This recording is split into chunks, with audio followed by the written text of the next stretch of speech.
ওকে, so আমাদের সাবজেক্টটা কি? মাইক্রোওয়েভ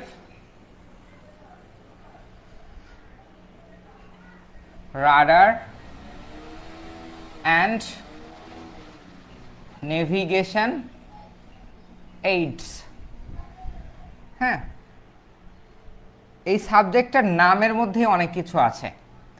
প্রথমে এই সাবজেক্টটা মূলত হচ্ছে তোমার এই সাবজেক্টটা হচ্ছে 3 ক্রেডিটের সাবজেক্ট। হ্যাঁ, সাবজেক্টের ক্রেডিট হচ্ছে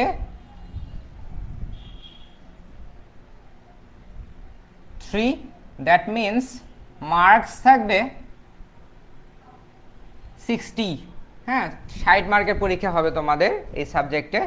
তো আশা করি ভালো দেওয়ার চেষ্টা করবো, কারণ 7 সেমিস্টারের সিজিপিএ অনেকখানি ডিপেন্ড করে তোমার হচ্ছে ডিপ্লোমা টোটাল সিজিপিএ এর জন্য। হ্যাঁ, কারণ almost to know our information প্রায় 20% মার্ক যোগ হয় তোমার টোটাল ডিপ্লোমা রেজাল্টে এই 7 সেমিস্টারের মার্ক থেকে। 7 সেমিস্টারের মার্ক থেকে 20% মার্ক ডিরেক্টলি তোমাদের টোটাল সিজিপিএ, ডিপ্লোমা টোটাল সিজিপিএতে যুক্ত হবে। হ্যালো ভাই, আসসালামু আলাইকুম। ওয়ালাইকুম সালাম। হ্যাঁ, ওকে, আচ্ছা। তো এই ছিল আমাদের ইন্ট্রোডাক্টরি কথাবার্তা। আমরা বলছিলাম হচ্ছে আমাদের microwave radar and navigation aid এই কোর্সটা নিয়ে।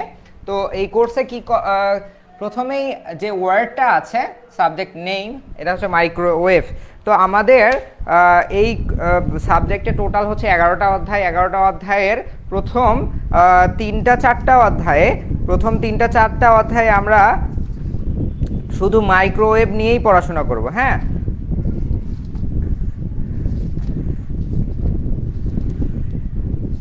একেবারে, হ্যাঁ, একেবারে 1 থেকে 6 অধ্যায়, 1 থেকে 6 অধ্যায় আমরা মাইক্রোওয়েভ নিয়ে পড়াশোনা করব। মাইক্রোওয়েভ কিভাবে উৎপন্ন হয়, মাইক্রোওয়েভ এক স্থান থেকে অন্য স্থানে ট্রান্সমিট করতে কি কি ইকুইপমেন্টের প্রয়োজন হয়, তারপর হচ্ছে মাইক্রোওয়েভ পাঠানোর জন্য কি কি দরকার হয়, রিসিভ করার জন্য, ট্রান্সমিট করার জন্য কি কি যন্ত্রপাতির দরকার হয়, এগুলো সেট আপ করতে আরও কি কি আনুষঙ্গিক ইকুইপমেন্ট লাগে, এগুলো নিয়ে আমরা 1 থেকে 6 অধ্যায় নিয়ে আলোচনা করব। অ্যান্ড হচ্ছে রাডার নিয়ে আলোচনা শুরু হবে। রাডার নিয়ে আলোচনা শুরু হবে 7 থেকে প্রায় অলমোস্ট 10 অধ্যায় পর্যন্ত। অ্যান্ড 11 অধ্যায়ে নেভিগেশন এইড নিয়ে আলোচনা করা হবে। মাইক্রোওয়েভ হচ্ছে এক ধরনের ওয়েভ, যেটা হচ্ছে এটা মূলত ইলেকট্রোম্যাগনেটিক ওয়েভ থেকেই তৈরি হয়। অ্যান্ড ইলেকট্রোম্যাগনেটিক ওয়েভের ফ্রিকোয়েন্সি যখন অনেক বেশি হয়ে যায়, সেটা একটা মাইক্রোওয়েভ রূপে আমরা দেখতে তো পাই না, মাইক্রোওয়েভে পরিণত হয়ে যায় সেটা, ঠিক আছে। অ্যান্ড রাডার হচ্ছে এমন একটা equipment, it's kind of navigation aid, অর্থাৎ নেভিগেশন মানে হচ্ছে কোনো কিছুকে লোকেট করা, অর্থাৎ তার অবস্থান শনাক্ত করা। হ্যাঁ, তো রাডারও এক প্রকার নেভিগেশন এইড। তো নেভিগেশন এইড অ্যান্ড রাডার দুইটা একই বলা যায়, একই জিনিস। তো আমরা রাডার পড়লে নেভিগেশন এইড সম্পর্কে ধারণা পেয়ে যাব। তো আমরা এই দুইটা নিয়ে দ্বিতীয় পার্টে, প্রথম পার্ট হচ্ছে 1 থেকে 6 অধ্যায়ে আমরা মাইক্রোওয়েভ নিয়ে আলোচনা করব, সেকেন্ড পার্টে আমরা নেভিগেশন এইড নিয়ে আলোচনা করব। এই নেভিগেশন এইডের প্রধান ডিভাইস হচ্ছে রাডার, ঠিক আছে ভাইয়া? প্রথম অধ্যায়ে চিত্রটা একটু দেখিয়ে দিলে ভালো হতো ভাইয়া। প্রথম অধ্যায়ে চিত্র, হ্যাঁ, প্রথম অধ্যায় আসলে এইগুলো মানে এই যে তোমার প্রথম অধ্যায়ে দুইটা চিত্র আছে, একটা হচ্ছে অ্যাকর্ন টিউব আর একটা হচ্ছে ডিস্ক সিল টিউব।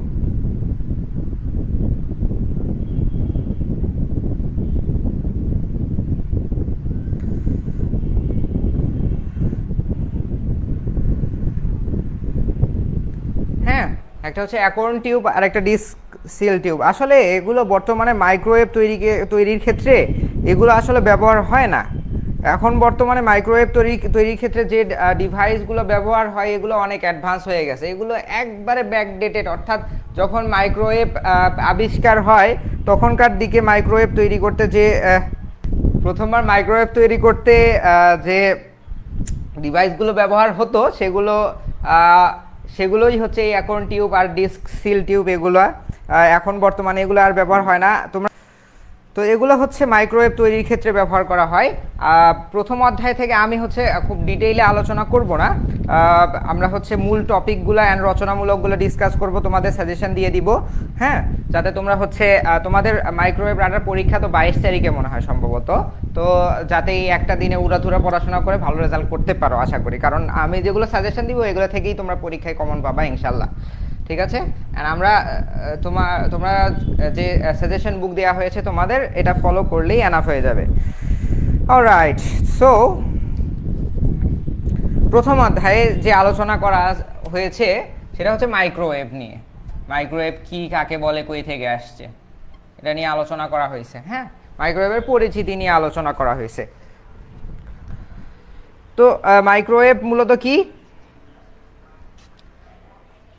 মাইক্রো মানে হচ্ছে ক্ষুদ্র, ক্ষুদ্র, আর ওয়েভ মানে হচ্ছে তরঙ্গ। হ্যাঁ, তো অতি ক্ষুদ্র মানের যেসব তরঙ্গ তাকেই মূলত মাইক্রোওয়েভ বলা হয়। এখানে ক্ষুদ্র বলতে আসলে কি বোঝাচ্ছে? ক্ষুদ্র বলতে এটা হচ্ছে ফ্রিকোয়েন্সি রেঞ্জ বোঝাচ্ছে। ধরো একটা ওয়েভের ফ্রিকোয়েন্সি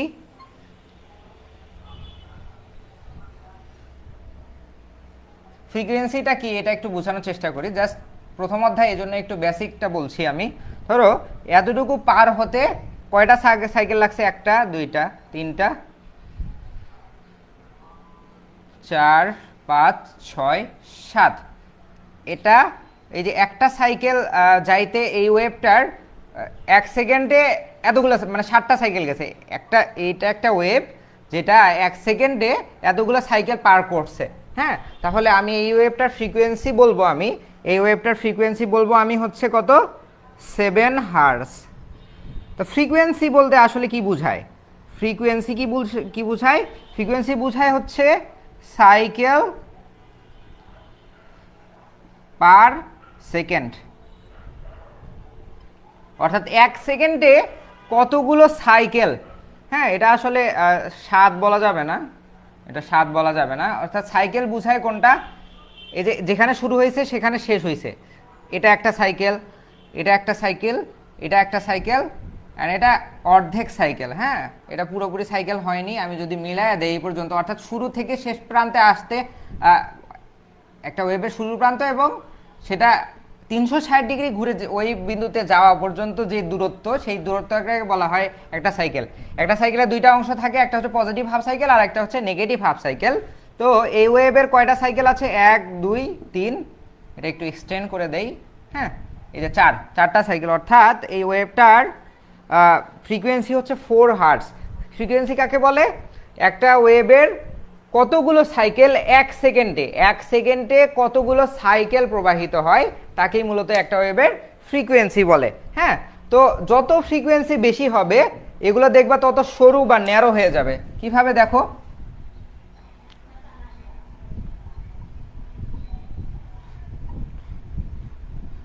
এখানে কয়টা হয়েছে?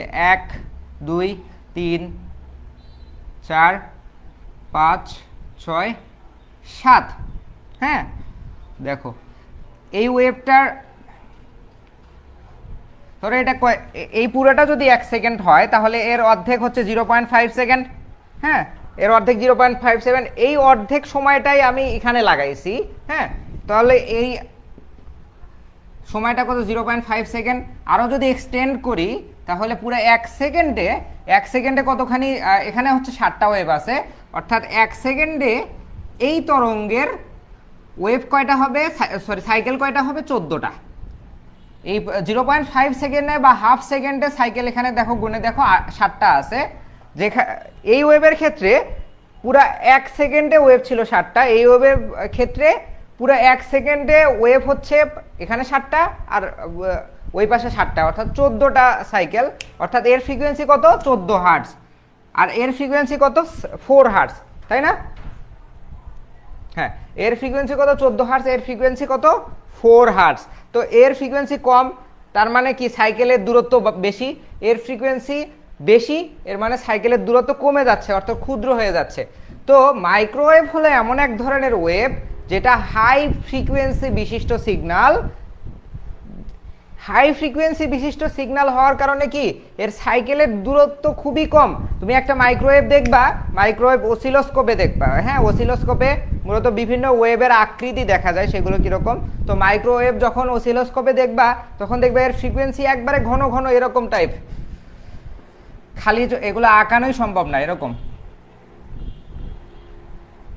মানে একবারে একটা থেকে আরেকটা দূরত্ব খুবই কম, একটা সাইকেল থেকে আরেকটা দূরত্ব খুবই কম।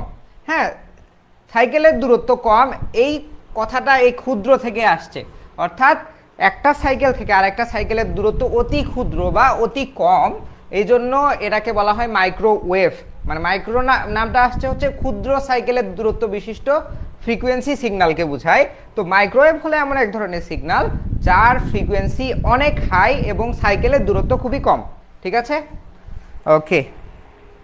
তো মাইক্রোওয়েভের ফ্রিকোয়েন্সি রেঞ্জ কত? এর ফ্রিকোয়েন্সি কত? ফ্রিকোয়েন্সি হলো 10⁻⁶ থেকে 10⁸ হার্টজ পর্যন্ত।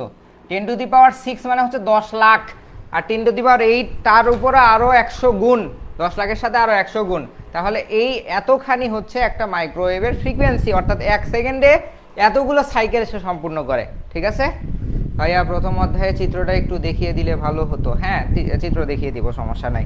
তো মাইক্রোওয়েভ কি আশা করি বুঝতে পারছো, এটা এমন এক ধরনের সিগন্যাল যার ফ্রিকোয়েন্সি রেঞ্জ অনেক বেশি, ফ্রিকোয়েন্সি 10⁻⁶ থেকে 10⁸ হার্টজ পর্যন্ত। ঠিক আছে, ওকে। আমরা মাইক্রোওয়েভ সম্পর্কে একটু আলোচনা করলাম। এই অধ্যায়ে তেমন কিছু আলোচনা নাই, এই অধ্যায়ে কিছু টিউব নিয়ে আলোচনা করা হয়েছে। এই টিউবগুলো আসলে কাজ কি? এই টিউব দুইটা কাজ করে, একটা হচ্ছে মাইক্রোওয়েভ উৎপন্ন করে, আরেকটা হচ্ছে মাইক্রোওয়েভকে অ্যামপ্লিফাই করে। একটা হচ্ছে মাইক্রোওয়েভ উৎপন্ন করে, আরেকটা হচ্ছে মাইক্রোওয়েভকে অ্যামপ্লিফাই করে। ঠিক আছে, হ্যাঁ। তো এই অধ্যায় থেকে তোমরা কি রচনামূলক পড়বা? এই অধ্যায় থেকে দুইটা রচনামূলক আসার সম্ভাবনা আছে, তবে মোস্ট ইম্পর্টেন্টলি আমি বলবো অ্যাকর্ন টিউব, যেটা এটা পড়তে পারো। সাপ্রেসর, আসলে এইগুলো এক একটা ইলেকট্রনের এক একটা কাজ। একটা হচ্ছে সাপ্রেসর গ্রিড, কন্ট্রোল গ্রিড, আর একটা আছে হিটার ক্যাথোড। হিটার ক্যাথোড সবগুলোই বলছি আমি, সমস্যা নাই। এই তো, এই হচ্ছে ডিস্ক সিল টিউব, এটাকে বলা হচ্ছে ডিস্ক সিল টিউব। তোমাদের বইয়ে একবার সিম্পলেস্ট চিত্র দেয়া, যার কোনো মানেই হয় না, এরকম মূলত দেখতে হয় বিষয়টা। হ্যাঁ, তো এটা এই যে এটা পুরোটা একটা, ধরো এই যে এই মার্কারটা, ধরো এটা, হ্যাঁ, এটা কই বসানো হয়? একটা প্লাগের উপর। ধরো এটা হচ্ছে মার্কারের যে মাথাটা, এখানে হচ্ছে বসানো হয়, এভাবে বসানো হয়, যার ফলে এই দিক দিয়ে মাইক্রোওয়েভ প্রডিউস হয়। এই দিক দিয়ে মানে এই প্লাগে হাই ভোল্টেজ দেওয়া থাকে, এখানে নিচে ধরো তোমার হাই ভোল্টেজ দেওয়া আছে, এর উপরে এই টিউবটা বসিয়ে দেওয়া হয়। এর ফলে কি এই টিউব থেকে তোমার মাইক্রোওয়েভ প্রডিউস হয়। সেই হচ্ছে তোমার কি বলে অ্যাকর্ন টিউব, যেখান থেকে মাইক্রোওয়েভ অ্যামপ্লিফাই হয়, অ্যামপ্লিফাই বর্ধিত হয়ে ছড়িয়ে পড়ে সব জায়গায়। তো সেটা ছড়িয়ে পড়া আটকাতে, অর্থাৎ এক ডিরেকশনে প্রবাহিত করতে কিছু ডিভাইস ব্যবহার করা হয়। সেই ডিভাইসগুলো নিয়েও আমরা আলোচনা করব, সমস্যা নাই। হ্যাঁ, সরি, সেই ডিভাইসগুলো নিয়েও আমরা আলোচনা করব। হ্যাঁ, আচ্ছা। তো এখানে কি হয়েছে, এখানে তোমার কয়েকটা ইলেকট্রোড দেখছো না? একটা হচ্ছে কন্ট্রোল গ্রিড, অর্থাৎ ওই যে মাইক্রোওয়েভ যে ছড়িয়ে পড়ে, এই ছড়িয়ে পড়াটাকে কম বেশি করার জন্য মূলত এই ইলেকট্রোডটা ব্যবহার করা হয়। এই ইলেকট্রোডের ভোল্টেজ কম বেশি করলে তোমার হচ্ছে মাইক্রোওয়েভটা প্রডিউস কম বেশি হয়ে যায়। তারপরে এটা একটা প্লেট, অর্থাৎ ওই সকেট অ্যান্ড মাইক্রোওয়েভ যেই জায়গায় একবারে আটকে যায়, অর্থাৎ খাপে খাপে মিলে যায়, সেটাকে বলা হয় ফেস প্লেট বা প্লেট। এরপর হচ্ছে হিটার ক্যাথোড, অর্থাৎ মূলত মাইক্রোওয়েভ প্রডিউস হয় কিভাবে। হ্যাঁ, মাইক্রোওয়েভ কিভাবে প্রডিউস হয়, যখন কোনো পরিবাহীতে তুমি হাই ভোল্টেজ প্রবাহিত করবা, তো এই পরিবাহীর ভিতর থাকা ইলেকট্রনগুলো খুব দ্রুত চলাচল শুরু করে, যার ফলে এদের মধ্যে তাপ উৎপন্ন হয়। তো এই তাপ উৎপন্ন করার জন্য এখানে যদি তুমি হিটার দাও, অর্থাৎ তুমি একটা কি বলে মেটাল দণ্ডকে যদি হাই ভোল্টেজ প্রবাহিত করো, তাহলে ইলেকট্রনগুলো ছোটাছুটি শুরু করে এবং তাপ উৎপন্ন করে। তো তুমি এই তাপটাকে যদি আবার আরেকটা হিটারের সাহায্যে বাড়ায় দাও, অর্থাৎ আরেকটা হাই ভোল্টেজ প্রয়োগ করো, তাহলে এই ইলেকট্রনগুলো চলাচল আরো বেড়ে যায়। হ্যাঁ, ইলেকট্রনগুলো চলাচল আরো বেড়ে যায়। হ্যাঁ, তো বেড়ে যাইতে যাইতে হয় কি, ইলেকট্রনের কক্ষপথ ধরো, এই যে ইলেকট্রনের ধরো এই একটা ইলেকট্রন এখানে আছে, তো এর চলাচল এই কক্ষপথে এইদিকে ছোটাছুটি করতে করতে এক সময় হয় কি, শক্তির পরিমাণ এত বেড়ে যায় সেই ইলেকট্রনটা নিচের কক্ষপথে চলে আসে। হ্যাঁ, আবার এই ইলেকট্রনটা উপরের কক্ষপথেও চলে যেতে পারে, অথবা সেটা আরও নিচের কক্ষপথে চলে আসতে পারে। অর্থাৎ সে কক্ষপথ পরিবর্তন করে। কার ফলে? প্রথমে তো হাই ভোল্টেজের ফলে তাপ উৎপন্ন হয়েছে, আর বাইরে থেকে আরেকটা হিটার, এই যে হিটার ইলেকট্রনের সাহায্যে কি বলে তাপও দেওয়া হয়েছে, যার ফলে তার কি বলে পরিক্রমণ বা চলাচল অনেক পরিমাণে বেড়ে গেছে। হ্যাঁ, তো অনেক পরিমাণে বেড়ে যাওয়ার ফলে কি করে, সে এক কক্ষপথ থেকে আরেক কক্ষপথে শিফট করে। আর এক কক্ষপথ থেকে আরেক কক্ষপথের শিফট করার ফলে কি হয়, হাইজেনের একটা ফর্মুলা আছে, তোমরা যখন হায়ার ক্লাসে উঠবা, অর্থাৎ যখন অনার্স করবা, বিএসসি করবা, হ্যাঁ ডুয়েটে পড়বা, তখন ফার্স্ট ইয়ার সেকেন্ড ইয়ারে এগুলো পড়ানো হবে।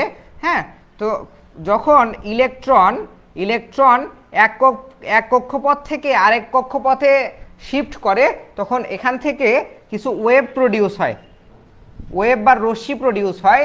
এই ওয়েভ বা রশ্মিগুলোর মধ্যে অন্যতম একটা রশ্মি হচ্ছে মাইক্রোওয়েভ।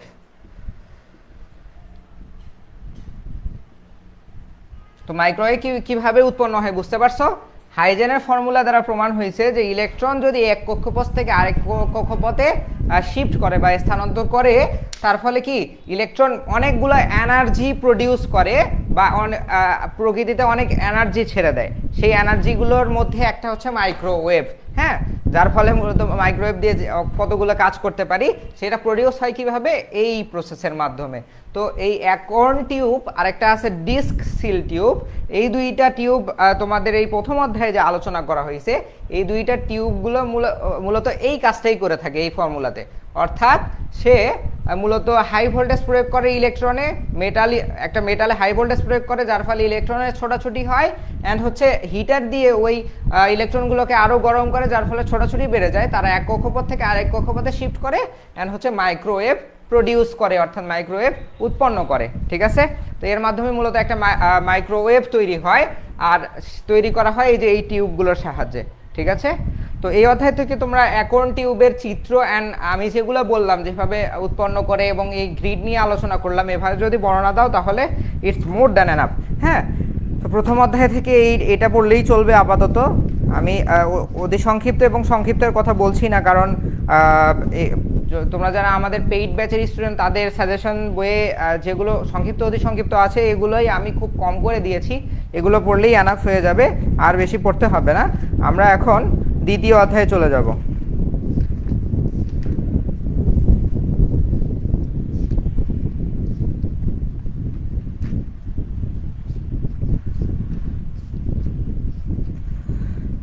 দ্বিতীয় অধ্যায় হচ্ছে wave guide.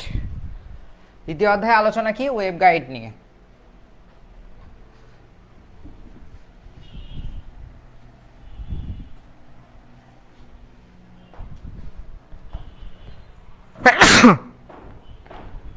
Sorry, wave guide. আসলে আমি তোমাদের ক্লাসটা হচ্ছে কালকে নেওয়ার কথা ছিল, আমি আসলে সময় পাচ্ছিলাম না। হ্যাঁ, তো আজকে আমাদের ত্রিপলির ফেস্ট ছিল ডুয়েটে, আর কালকেও একটু ব্যস্ত ছিলাম আমাদের শ্যুট টুট নিয়ে। এই যে দেখতে পাচ্ছ আমার ফেস্টের গেঞ্জি, ত্রিপলি ফেস্ট 2025। হ্যাঁ, তো ডুয়েটে আমাদের অনুষ্ঠান ছিল, এখনও চলছে, রাত পর্যন্ত চলবে। তো এগুলো ছেড়ে টেড়ে দিয়ে তো তোমাদের জন্য ক্লাস নিতে আসলাম, আসলে ব্যস্ততার মধ্যে, কারণ তোমাদের পরীক্ষা, ক্লাস তো নিতেই হবে। হ্যাঁ, তো আমরা হচ্ছে দ্বিতীয় অধ্যায়ে আলোচনা করি। দ্বিতীয় অধ্যায় হচ্ছে তোমার ওয়েভ গাইড। হ্যাঁ, ওয়েভ গাইডটা আসলে কি? ওয়েভ গাইড হচ্ছে চলাচল মাধ্যম। চলাচল মাধ্যম, চলাচল মাধ্যম কি? ওয়েভ গাইড বলতে কি বোঝায়? ওয়েভ হচ্ছে কি? তরঙ্গ। গাইড মানে কি? যে হচ্ছে গাইড করে, মানে সহায়ক বা পথ প্রদর্শক।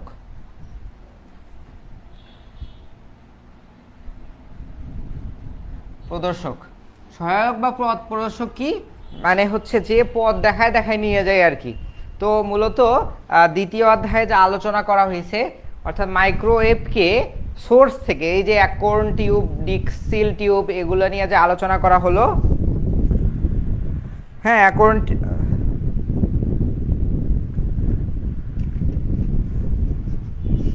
ওয়েট হ্যাঁ আমরা প্রথম অধ্যায়ে জাস্ট অ্যাকর্ন টিউব দেখছি না। প্রথম অধ্যায় থেকে তোমাদের ইম্পর্টেন্ট কোনটা জানো? ডিস্ক সিল টিউব, এটা ইম্পর্টেন্ট। আমরা চিত্র দেখলাম হচ্ছে অ্যাকর্ন টিউবের। অ্যাকর্ন টিউব আমরা রচনামূলক হিসেবে দুইটাই পড়তে পারো। এটা হচ্ছে 3 স্টার, এটা হচ্ছে 2 স্টার। আমি শর্ট সাজেশন দিয়ে দিব একবারে, এই ক্লাসের শেষে শর্ট সাজেশন দিয়ে দিব যে কোনটা পড়লে তোমার হচ্ছে মিনিমাম 80% কমন পাবা, একদম শর্ট সাজেশন দিয়ে দিব, ঠিক আছে? ওকে আচ্ছা বলো। এর ভিতরে আরো অনেক মেকানিজম আছে, মানে ফিলামেন্ট বাল্ব টাল্ব যা যা আছে এর ভিতরে অনেক বহুত মেকানিজম আছে এবং তার বিভিন্ন দেয়া আছে। তোমরা এই সিম্পলেস্ট চিত্রটা দিতে পারো চাইলে, ডিস্ক সিল টিউব অ্যান্ড ওই যে অ্যাকর্ন টিউবের যে বর্ণনাটা আমি বললাম কিভাবে মাইক্রোওয়েভ সে উৎপন্ন করে, আর সেম ভাবে যদি বর্ণনাটা এটা দিয়ে দাও, অ্যাকর্ন টিউব অ্যান্ড ডিকসিল টিউবের বর্ণনা একই, হ্যাঁ প্রায় একইভাবেই কাজ করে, জাস্ট দেখতে আলাদা, দুইটা দেখতে একটু আলাদা। হ্যাঁ অ্যাকর্ন টিউবটা একটা হচ্ছে তোমার এর মতো কি বলে এটার, একটা বাদামের মতো একবারে গোল, হ্যাঁ ওইটা দেখতে কিছুটা, এই যে এটা এরকম, এটা দেখতে কিছুটা এরকম, এটা হচ্ছে অ্যাকর্ন টিউব 2 নাম্বারটা।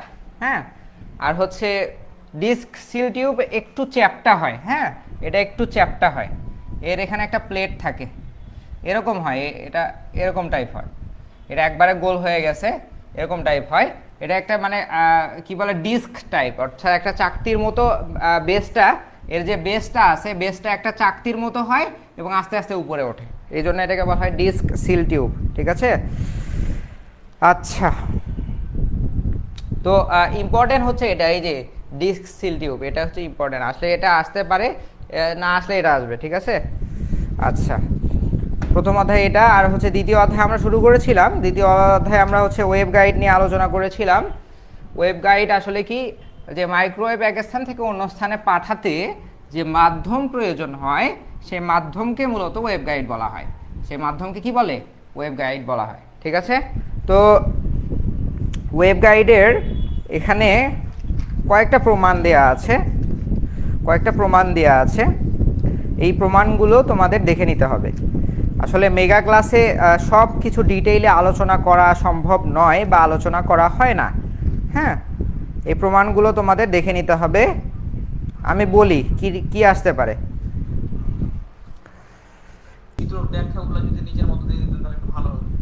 হ্যাঁ নিজের মতোই তো আমি বলতেছি। প্রথমটার ব্যাখ্যা ওই যে যে অ্যাকর্ন টিউব আর ডিস্ক সিল টিউব যেটা আছে তাদের কাজ হলো মাইক্রোওয়েভ তৈরি করা।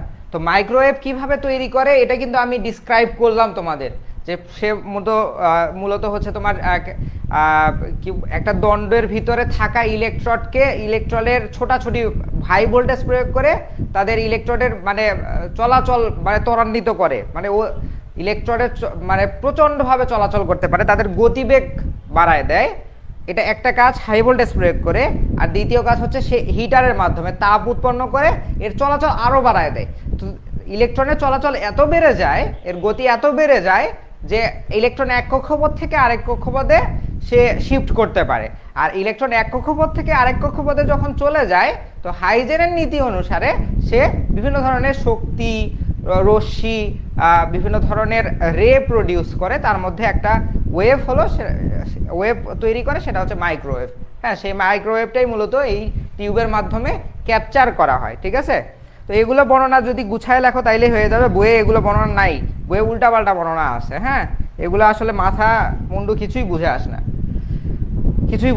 না, ঠিক আছে? বইয়ের বর্ণনার উপর ভরসা না করলেই ভালো। আচ্ছা তো দ্বিতীয় অধ্যায়ে যে আলোচনা আছে সেটা হইল ওয়েভ গাইড নিয়ে আলোচনা। হ্যাঁ তো দ্বিতীয় অধ্যায়ে একটা প্রমাণ আমি তোমাদের করিয়ে দিয়েছি, সেটা হচ্ছে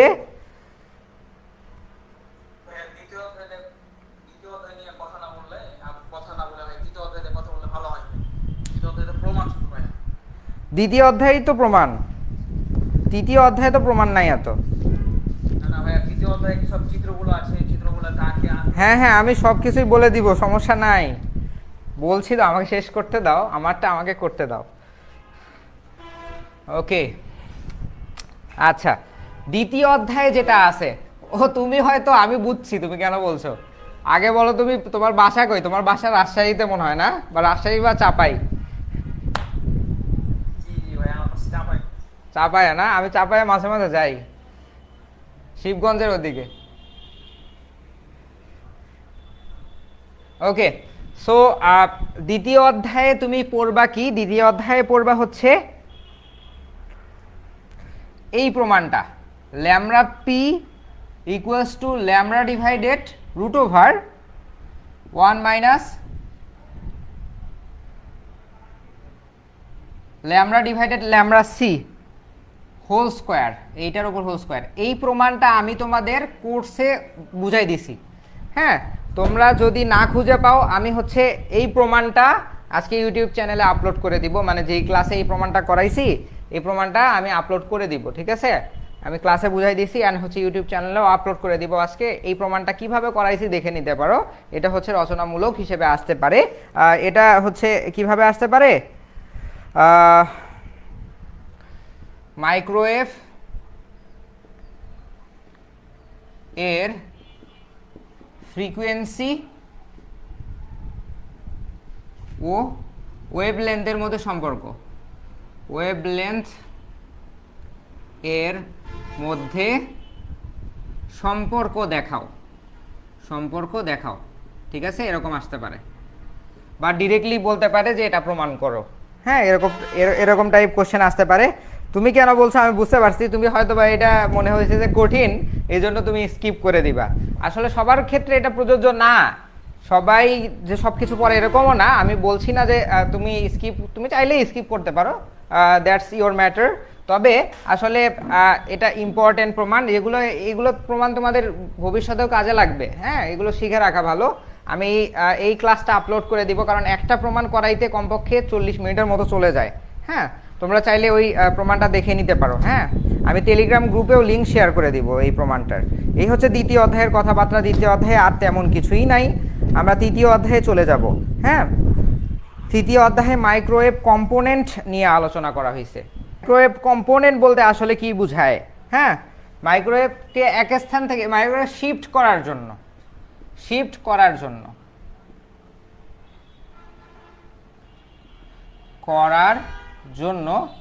মানে কি?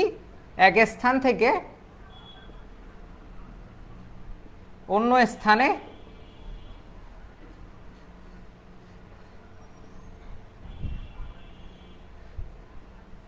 নিয়ে যাওয়া, এক স্থান থেকে অন্য স্থানে নিয়ে যাওয়া বা শিফট করার জন্য যে যন্ত্রপাতি, যে উপাদান বা যন্ত্রপাতি প্রয়োজন হয় তাকেই মূলত মাইক্রোওয়েভ কম্পোনেন্ট বলা হয়। অর্থাৎ মাইক্রোওয়েভ স্থানান্তর করার জন্য যে সকল যন্ত্রপাতি ব্যবহার করা হয় তাকেই মূলত কি বলে? মাইক্রোওয়েভ কম্পোনেন্ট বলা হয়, ঠিক আছে? তো প্রথম কম্পোনেন্ট মাইক্রোওয়েভের স্থানান্তরের জন্য প্রথম কম্পোনেন্ট হচ্ছে ওয়েভ গাইড। ওয়েভ গাইড ছাড়া তো মাইক্রোওয়েভ এক স্থান থেকে অন্য স্থানে যাইতেই পারবে না। তো ওয়েভ গাইডের বিভিন্ন আকৃতি আছে। একটা হচ্ছে টি আকৃতি। এই টি আকৃতি অর্থাৎ মানে ওয়েভ গাইড কিছুটা পাইপের মতো, হ্যাঁ, কিছুটা পাইপের মতো, অর্থাৎ পানি যেভাবে প্রবাহিত হয় মাইক্রোওয়েভও এইভাবে প্রবাহ করানো যায়। মাইক্রোওয়েভটা এমন জিনিস, তুমি হচ্ছে চাইলে মাইক্রোওয়েভের ফ্রিকোয়েন্সি বাড়ায়, অর্থাৎ মাইক্রোওয়েভের সাথে ক্যারিয়ার সিগন্যাল প্রয়োগ করে এটা ওয়্যারলেসলি তুমি এক স্থান থেকে অন্য স্থানে পাঠাইতে পারবা। তবে হাই ফ্রিকোয়েন্সির জন্য, অর্থাৎ মাইক্রোওয়েভ যাতে কোনোভাবেই তুমি এক জায়গা থেকে আরেক জায়গায় পাঠাবা কিন্তু মাইক্রোওয়েভের কোনো বিকৃতি ঘটবে না, এই পাঠানোর প্রক্রিয়া সম্পূর্ণ করার জন্য তোমার দরকার হবে হচ্ছে তোমার কি বলে এই যে ওয়েব গাইড। হ্যাঁ, ওয়েব গাইডের মাধ্যমে তুমি হচ্ছে কিছুটা পাইপের মতো বা তারের মতো মাইক্রোওয়েভ এক স্থান থেকে অন্য স্থানে পাঠাইতে পারো। হ্যাঁ, তো টি আকৃতির ওয়েব গাইড হচ্ছে আবার দুই প্রকার। একটা হচ্ছে ই প্লেন টি, ই প্লেন টি, আর একটা হচ্ছে এইচ প্লেন টি। ঠিক আছে, ই প্লেন টি দেখতে কিরকম হয়, এটা হচ্ছে ই প্লেন টি। ঠিক আছে, মানে কিছুটা এই যে ই দেখতে এরকম না, তো এই দুইটা মাথা যদি কোনোভাবে বাদ দিয়ে দাও তাহলে কিছুটা তবুও কিছুটা ই এর মতো থাকে, মানে ই এর মাঝখানের বারটা নিয়ে মূলত এটা সবগুলোই টি এর আকৃতি হয়, কিন্তু তোমার ইটাকে যদি এই পাশে বসাও, এই বরাবর বসাও, তাহলে মাঝখানের যে দণ্ডটা থাকে সেটা দেখতে কিছুটা ই এর মতো, এই জন্য এটাকে বলা হয় ই প্লেন টি। ঠিক আছে, তো ওয়েব গাইড কিভাবে প্রবেশ করে? ওয়েব গাইড এভাবে প্রবেশ করে, আর হচ্ছে তারা এক স্থান থেকে অন্য স্থানে যায় কিভাবে?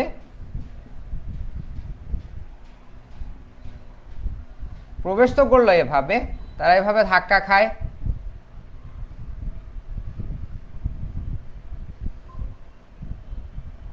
এভাবে আসে, মানে এক প্রান্তের সাথে আরেক প্রান্তে ধাক্কা খেয়ে খেয়ে প্রবাহিত হয়। যেরকম তোমরা ওয়েব গাইড পড়ছো অপটিক্যাল ফাইবারের ক্ষেত্রে, অপটিক্যাল ফাইবারে ওয়েব গাইড অর্থাৎ আলো প্রবাহিত হয় এভাবে আলো প্রবাহিত হয়, ঠিক সেমভাবেই মাইক্রোওয়েভ প্রবাহিত হয়। এই যে তোমার যে ওয়েব গাইডগুলো আছে, ওয়েব গাইডের সারফেসে ধাক্কা খেয়ে খেয়ে এক স্থান থেকে অন্য স্থানে প্রবাহিত হয়। ঠিক আছে, এটা হচ্ছে ই প্লান টি। এরপরে আছে এইচ প্লান টি। এইচ প্লান টিটা দেখতে কিছুটা এইচ এর একটা তলের মতো। হ্যাঁ, এইচটাকে যদি শোয়ায় রাখো, এইচটাকে এভাবে যদি শোয়ায় রাখো না, তাহলে এটা একটা এইচ প্লান টি হয়ে যাবে। এইচটাকে যদি একটু শোয়ায় রাখো, এই যে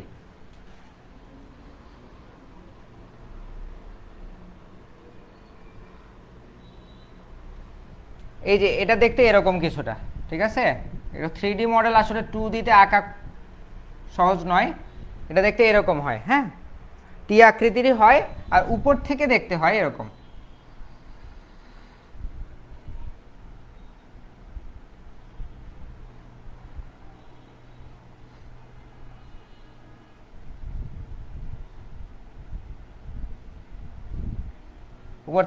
উপর থেকে দেখতে হয় এরকম। ঠিক আছে, এরকম হয়। তো এইচ এর একটা অংশ, আর এই পাশে যদি এইচ এর আরেকটা অংশ দেই তাহলে পুরো এইচটাই হয়ে যাবে, তাই না? তো এটা টি এর মতো, কিন্তু এটা এর প্লেনটা হচ্ছে এইচ এর মতো, মানে তলটা এইচ এর মতো, এর তলটা হচ্ছে ই এর মতো। ঠিক আছে, এই হচ্ছে ই প্ল্যান টি আর এইচ প্ল্যান টি এর আকৃতি। এগুলোর সাহায্যে মূলত মাইক্রোওয়েভকে স্থানান্তর করা হয়। এরপর হচ্ছে ম্যাজিক টি বা হাইব্রিড টি।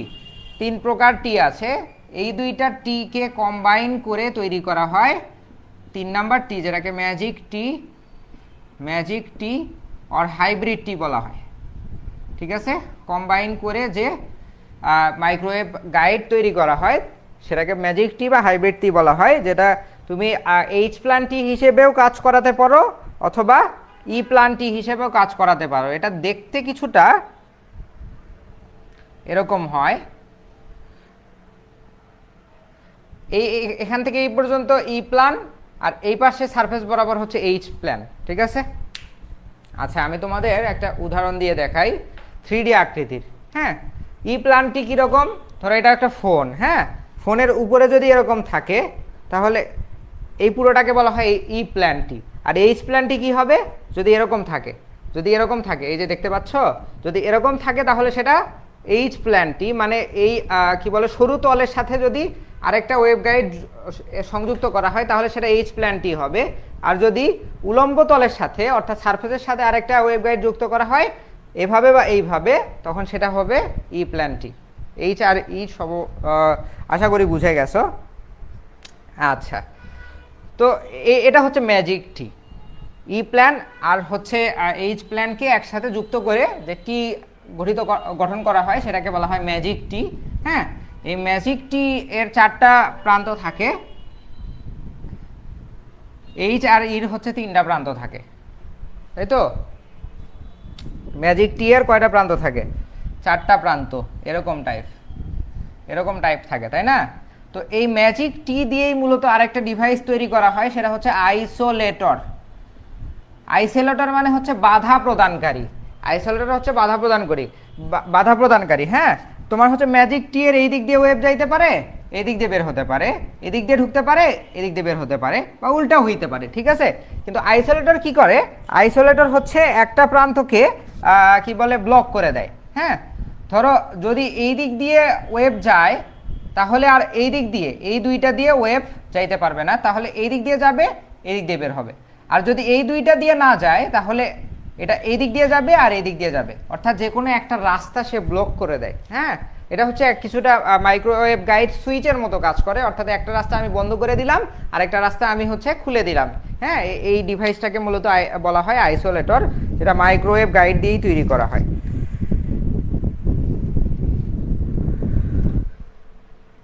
ওকে, আরও বিভিন্ন যন্ত্রপাতি নিয়ে আলোচনা করা হয়েছে, যেগুলো আমরা ক্লাসে আলোচনা করেছি। আমরা এখন দেখব যে আসলে এই অধ্যায় থেকে আমরা কি কি পড়ব, রচনামূলক কি কি পড়ব। প্রথম যেটা, ডিরেকশনাল কাপলার। এগুলো সবগুলোই এক একটা মাইক্রোওয়েভ কম্পোনেন্ট। এই ডিরেকশনাল কাপলারটা কেন ইউজ করা হয়? মাইক্রোওয়েভ এর ডিরেকশন পরিবর্তন করতে। মাইক্রোওয়েভের ডিরেকশন পরিবর্তন করতে মূলত এই ডিরেকশনাল কাপলার ইউজ করা হয়। হ্যাঁ, বা দুইটা কাজ, এই ডিরেকশনের কাপলারের দুইটা কাজ। একটা হচ্ছে ডিরেকশন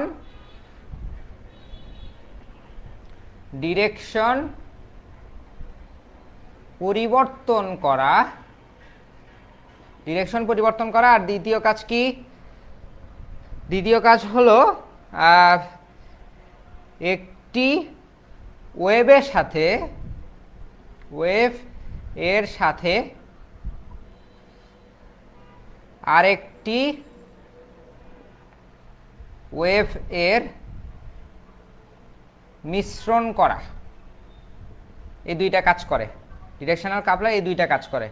একটা হচ্ছে ওয়েভের ডিরেকশন পরিবর্তন করে, আর একটা হচ্ছে এক ওয়েভের সাথে আরেক ওয়েভের যদি মিক্সচারের প্রয়োজন হয়, সেই মিক্সচারের কাজটা করে। ধরো এখান থেকে আমি হচ্ছে মেইন ওয়েভের ইনপুট দিচ্ছি, এটা হচ্ছে main input, main wave guide, এটা হচ্ছে মেইন ওয়েভ গাইড।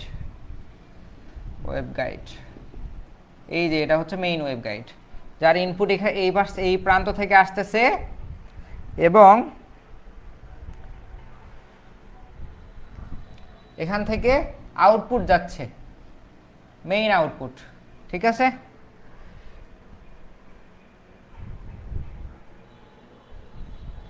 আর এখান থেকে আরেকটা ওয়েভ যাচ্ছে, যেটাকে আমরা বলছি সেকেন্ডারি ইনপুট।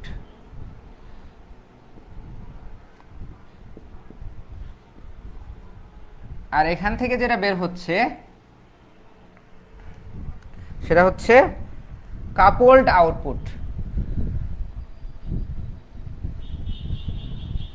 তোমাদের বইয়ে চিত্রগুলো খুব কঠিন করে দেয়া, কাপলড আউটপুট, ঠিক আছে? একবারে সহজ জিনিস। দেখো, এটা দুইটা কাজ করে। একটা হচ্ছে মাইক্রোওয়েভের ডিরেকশন পরিবর্তন করতে পারে। কিভাবে?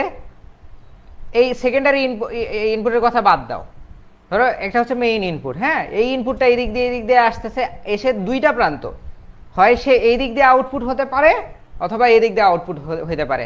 এটা গেছে এক জায়গায় আর এটা গেছে আরেক জায়গায়। হ্যাঁ, দুইটার ডিরেকশন দুই রকম। তো আমি চাইলে এখানে আরো কয়েল অ্যান্ড সার্কিটরি আছে, এখানে আরো কয়েল এবং সার্কিটরি আছে এগুলোতে, যা হচ্ছে মাইক্রোওয়েভ এক স্থান থেকে অন্য স্থানে পাঠাইতে সহায়তা করে। হ্যাঁ, বিভিন্ন ধরনের কয়েল আছে এখানে।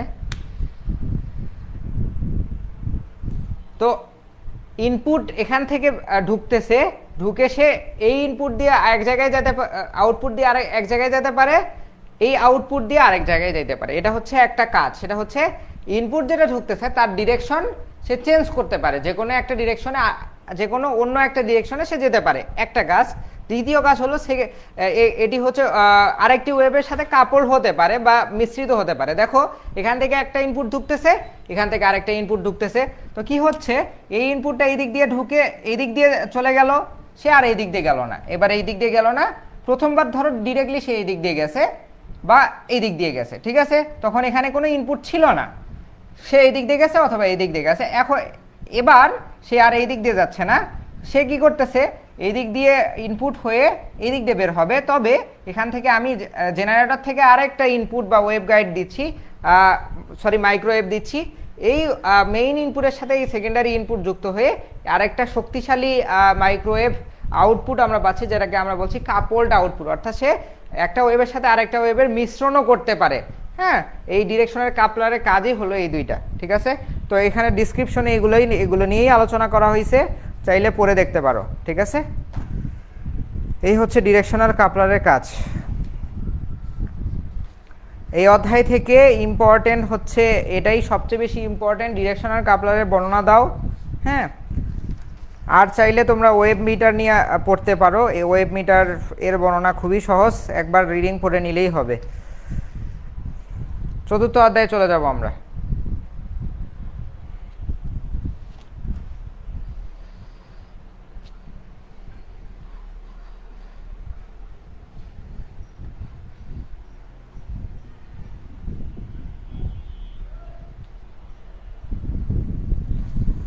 মাথা কেন জানি ঘুরতেছে আজকে, মানে যথেষ্ট পরিশ্রম করা হয়েছে।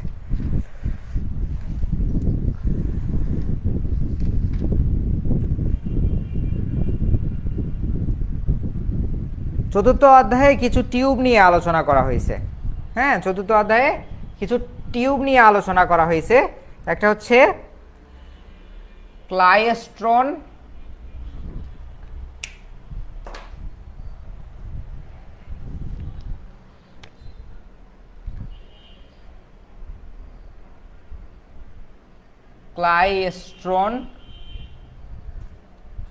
তারপর হচ্ছে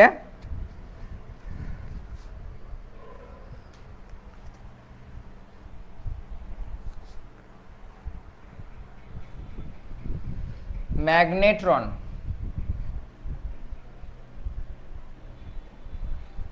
অ্যান্ড হচ্ছে ট্রাভেলিং ওয়েভ টিউব।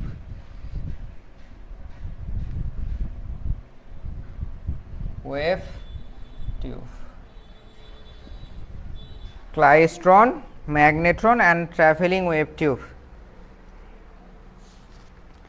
তো এই টিউবগুলোর কাজ কি?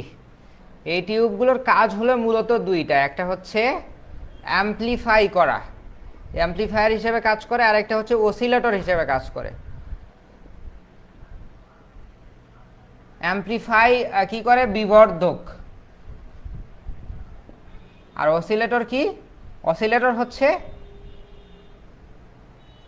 উৎপন্ন করা। এই টিউবগুলো যেরকম অ্যাকর্ন টিউব আর ডিস্ক সিল টিউব যেগুলো ছিল, এগুলো কি করতো? মূলত মাইক্রোওয়েভ উৎপন্ন করতো, আর হচ্ছে এই দুইটা কাজই করতো, অসিলেশন আর হচ্ছে অ্যামপ্লিফিকেশন। তো পরবর্তীতে মূলত এই টিউবগুলো আবিষ্কার হয়, যেগুলো হচ্ছে মাইক্রোওয়েভ অসিলেট করতে অথবা উৎপন্ন করতে, আর হচ্ছে অ্যামপ্লিফিকেশন বর্ধিত করতে, অর্থাৎ মাইক্রোওয়েভের রেঞ্জকে বাড়াতে এই টিউবগুলো ব্যবহার করা হয়। মূলত এই টিউবগুলোর কাজ হলো অ্যামপ্লিফিকেশন, অর্থাৎ মাইক্রোওয়েভের রেঞ্জকে বাড়ানো। আমরা আলোচনা করব হচ্ছে অ্যামপ্লিফায়ার অ্যান্ড অসিলেটর নিয়ে, যেগুলো কোন ধরনের টিউব এগুলো কাজ করে। একটা হচ্ছে ক্লাইস্ট্রন, ম্যাগনেট্রন, আর একটা হচ্ছে ট্রাভেলিং ওয়েভ টিউব। এই তিন প্রকার টিউবের কাজ কি? অ্যামপ্লিফিকেশন, অর্থাৎ তারা হচ্ছে অ্যামপ্লিফাই করে কোনো সিগন্যালকে বা মাইক্রোওয়েভকে, আর হচ্ছে অসিলেশন, অর্থাৎ সে মাইক্রোওয়েভ উৎপন্ন করে, ঠিক আছে। তো এই অধ্যায় থেকে ইম্পর্টেন্ট আমরা দুইটা দেখব, একটা হচ্ছে টু ক্যাভিটি ক্লাইস্ট্রন আর একটা হচ্ছে ট্রাভেলিং ওয়েভ টিউব। একটা হচ্ছে টু ক্যাভিটি ক্লাইস্ট্রন, তোমাদের বইয়ের এই অধ্যায় প্রথম পৃষ্ঠায় যে টিউব নিয়ে আলোচনা করা হয়েছে এটা হচ্ছে one cavity klystron. One cavity klystron tube নিয়ে আলোচনা করা হয়েছে। এটা একটা ধরো গ্লাস, হ্যাঁ, তো এখানে হচ্ছে এখানে একটা ক্যাভিটি তৈরি করা হয়।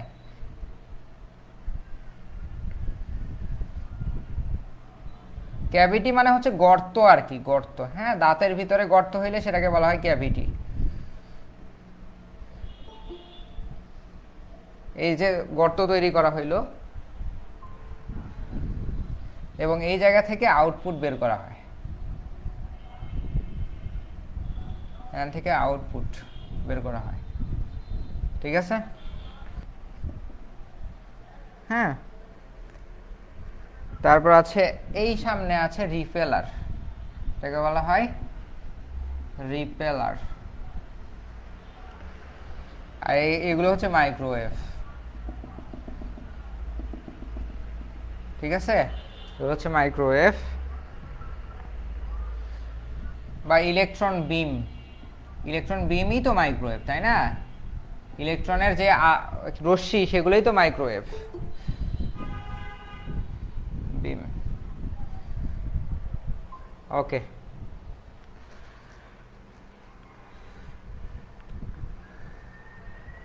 তো দেখো এখানে মূলত বিদ্যুৎ সাপ্লাই দেওয়া হয়, হাই ভোল্টেজ দেওয়া হয় আর কি, এখান থেকে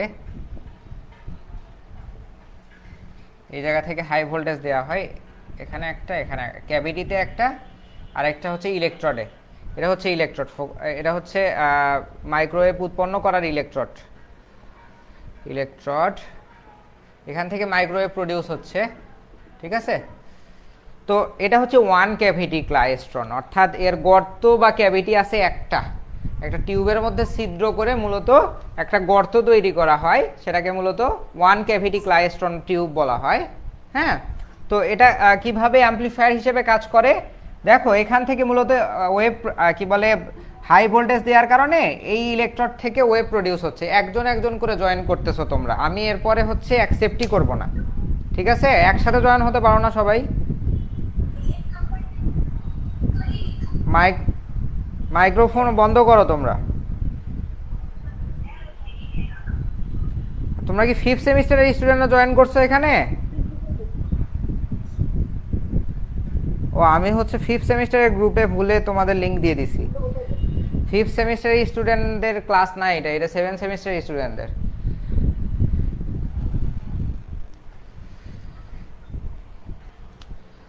আচ্ছা দেখো আমি কি বলছিলাম, এটা হচ্ছে মূলত ক্লাইস্ট্রন টিউব, যেটা ওয়ান ক্যাভিটি, হ্যাঁ। তো এখান থেকে মূলত সারাজ তোমার মাইক্রোফোন বন্ধ করো।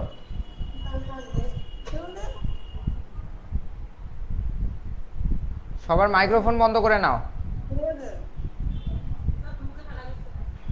রিমুভ করে দিতে হবে।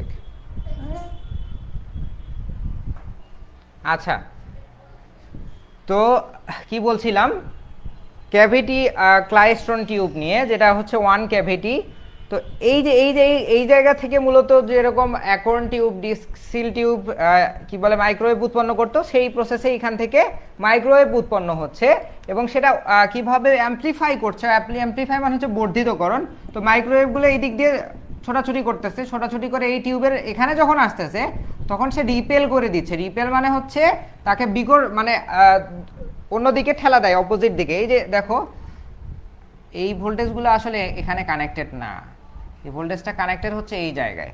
তো এখানে হচ্ছে নেগেটিভ প্রান্ত কানেক্টেড, এই পাশে হচ্ছে পজিটিভ প্রান্ত কানেক্টেড, তাই না? হ্যাঁ, এই পাশে নেগেটিভ প্রান্ত, অর্থাৎ এখানে নেগেটিভ চার্জ তৈরি হচ্ছে এই প্রান্ততে, আর এই প্রান্তে পজিটিভ চার্জ তৈরি হচ্ছে। তো এরা কোনোভাবে হচ্ছে ইলেকট্রন তৈরি করতেছে, ইলেকট্রন তৈরি করে এই দিক দিয়ে সে ইলেকট্রনগুলো এই দিক দিয়ে ছোটাছুটি করতেছে। তো এই পাশে যখন আসতেছে তখন ইলেকট্রনের চার্জ নেগেটিভ, আর এই জায়গায় চার্জ কিন্তু নেগেটিভ। তো সমধর্মী চার্জ কি করে, পরস্পরকে বিকর্ষণ করে। তো ইলেকট্রনগুলো এইখানে যখনই আসতেছে তখন আবার বিকর্ষিত হয়ে দূরে সরে যাচ্ছে। তো এই পাশ থেকেও ইলেকট্রন আসতেছে, আবার এই ইলেকট্রনগুলো যখন এই জায়গাটা পার হয়ে এখানে যাচ্ছে তখন সেই ইলেকট্রনগুলো আবার এই পাশ থেকে ঠেলা খাচ্ছে। তো ঠেলা খাওয়ার ফলে কি হচ্ছে, কিছু ইলেকট্রন এই জায়গায় এই গর্তে চলে যাচ্ছে এবং এই গর্ত ফুলফিল হয়ে গেলে একবারে সব ইলেকট্রন এই গর্ত ফুলফিল হওয়ার পরে ডিরেক্ট বের হয়ে যাচ্ছে। তো একবারে যখন একটা ট্যাঙ্কি ফুল হয়ে যায় এবং তাকে একটা সরু নল দিয়ে তুমি হচ্ছে যখন কি বলে বের করো, তো সেই সরু নলের স্পিড, পানির স্পিড কিন্তু অনেক বেশি হয়। সেম অ্যাজ দ্যাট, যদি এটা একটা ধরো, এটা একটা রিজার্ভয়ার বা ট্যাঙ্কি, এটা হচ্ছে একটা ট্যাঙ্ক, হ্যাঁ। তো যেখানে মাইক্রোওয়েভ জমা হয়ে আছে, তো বের হওয়ার রাস্তা একটা সরু রাস্তা, তো এখান দিয়ে যদি তুমি মাইক্রোওয়েভ বের করো, তাহলে যে মাইক্রোওয়েভের ফ্রিকোয়েন্সি রেঞ্জটা হবে এটা অনেক হাই হবে। এর মানে কি করছে সে, অল্প ফ্রিকোয়েন্সির মাইক্রোওয়েভ তৈরি হচ্ছে এখানে, কিন্তু হাই ফ্রিকোয়েন্সির মাইক্রোওয়েভ এই আউটপুট থেকে বের হয়ে যাচ্ছে। এটা হচ্ছে ওয়ান ক্যাভিটি ক্লাইস্ট্রন, যেটা তোমাদের পরীক্ষায় আসবে না। তোমাদের পরীক্ষায় যেটা আসবে সেটা হচ্ছে টু ক্যাভিটি ক্লাইস্ট্রন। এখানে জাস্ট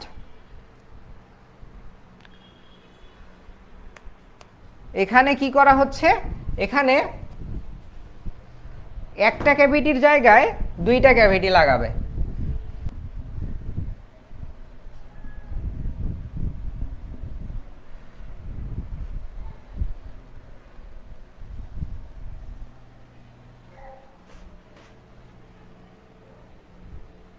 ওয়ান ক্যাভিটিকেই টু ক্যাভিটি বানাই দিচ্ছি। ওয়ান ক্যাভিটিটা আগে বুঝাইলাম তোমাদের, যাতে বুঝতে পারো আসলে কাহিনীটা কি।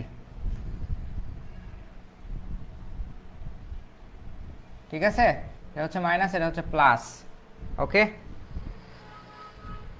এখানে আর একটা ক্যাভিটি বসবে।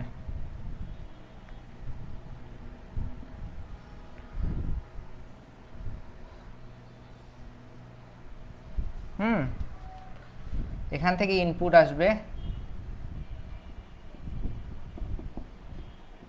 ইনপুট, আর এখান থেকে আউটপুট যাবে, আউটপুট। তো টু ক্যাভিটি ক্লাইস্ট্রন টিউব হচ্ছে, এটাকে বলা হয়, আরেকটা জিনিস লিখি, এটাকে বলা হয় বাঞ্চার, আর এটা হচ্ছে ক্যাচার। একটা হচ্ছে বাঞ্চার ক্যাভিটি আর একটা হচ্ছে ক্যাচার ক্যাভিটি।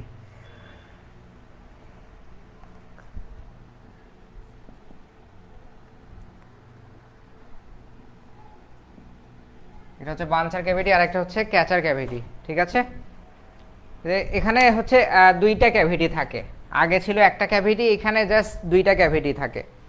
তো এটা কিভাবে কাজ করে,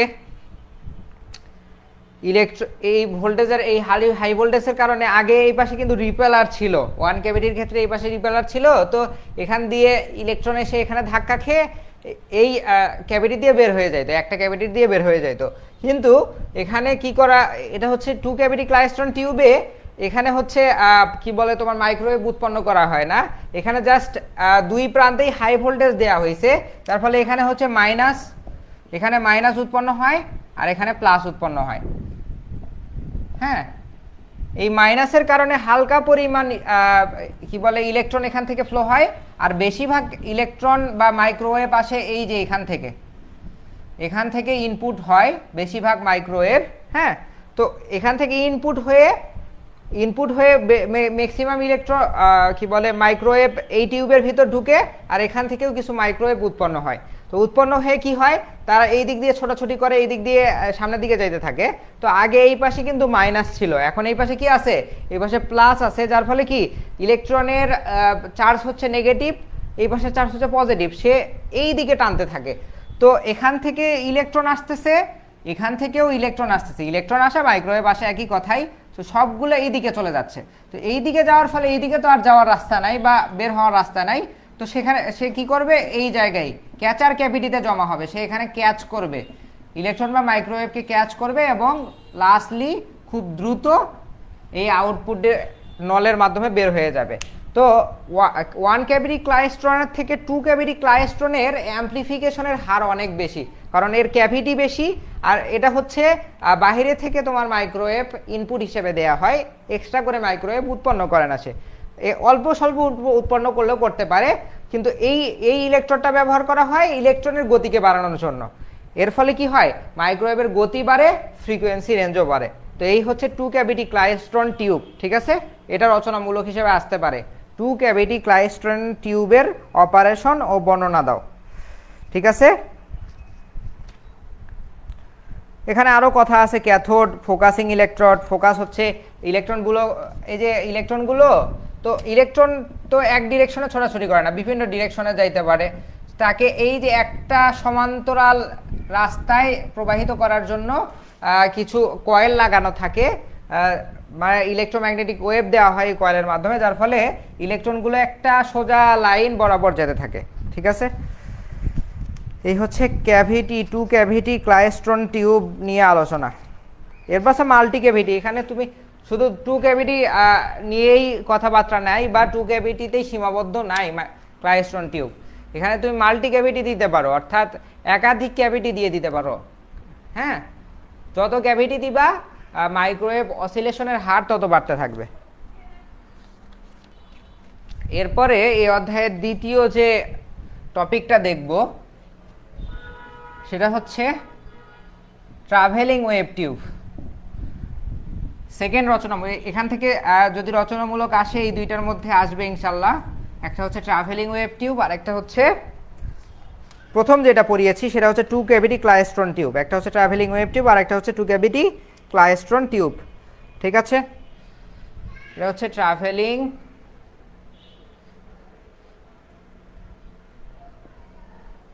wave tube. Travelling wave tube দেখতে কিছুটা তোমার ক্যাভিটি ক্লাইস্ট্রন টিউবের মতোই, কিন্তু এখানে ক্যাভিটি ব্যবহার করা হয় না, এখানে কয়েল ব্যবহার করা হয়। ঠিক আছে, ঠিক আছে, এই হচ্ছে এখান থেকে মূলত ইলেকট্রন, এখান থেকে এই ইলেকট্রন থেকে খুব কম পরিমাণ ইলেকট্রন উৎপন্ন হয়।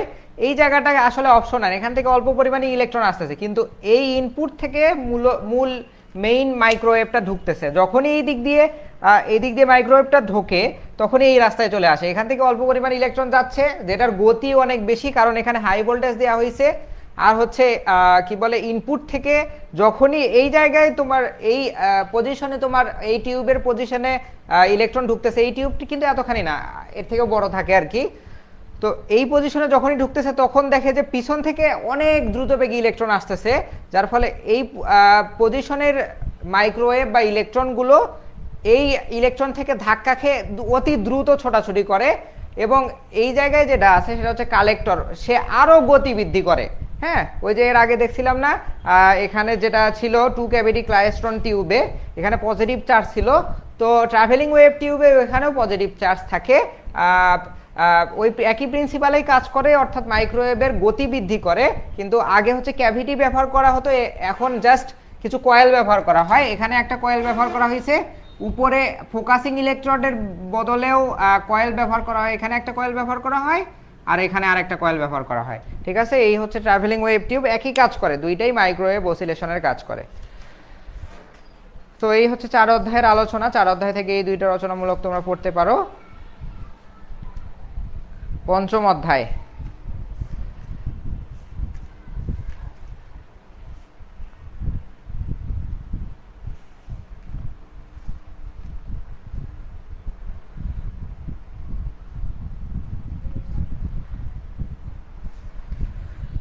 পঞ্চম অধ্যায়ে অধ্যায়টা হলো তোমার মাইক্রোওয়েভ পরিমাপ।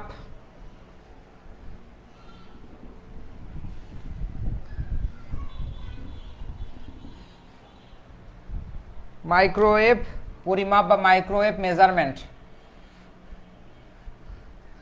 মাইক্রোওয়েভ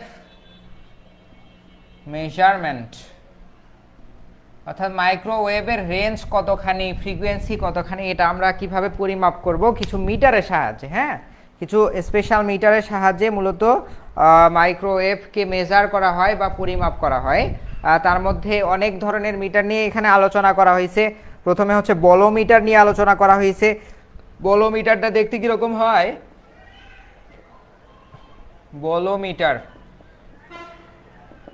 বলোমিটারটা দেখতে একটা ব্রিজ সার্কিটের মতো। তোমরা ব্রিজ সার্কিট দেখছো, ব্রিজ সার্কিটের 4টা বাহু থাকে।